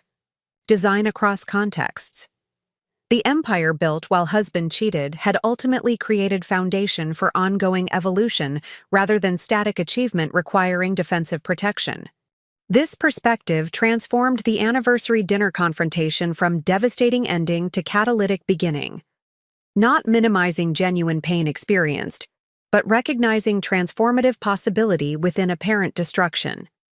The mistress who demanded half had inadvertently created conditions for doubling what truly mattered, though neither she nor Michael could have anticipated this outcome from their calculated betrayal. Such transformation rarely follows linear progression, moving, instead, through cycles of disruption, reclamation, and regeneration that mirror natural systems. The sustainable business empire built amid personal betrayal embodied this cyclical renewal, maintaining core integrity while evolving through challenge into more resilient manifestation of founding vision.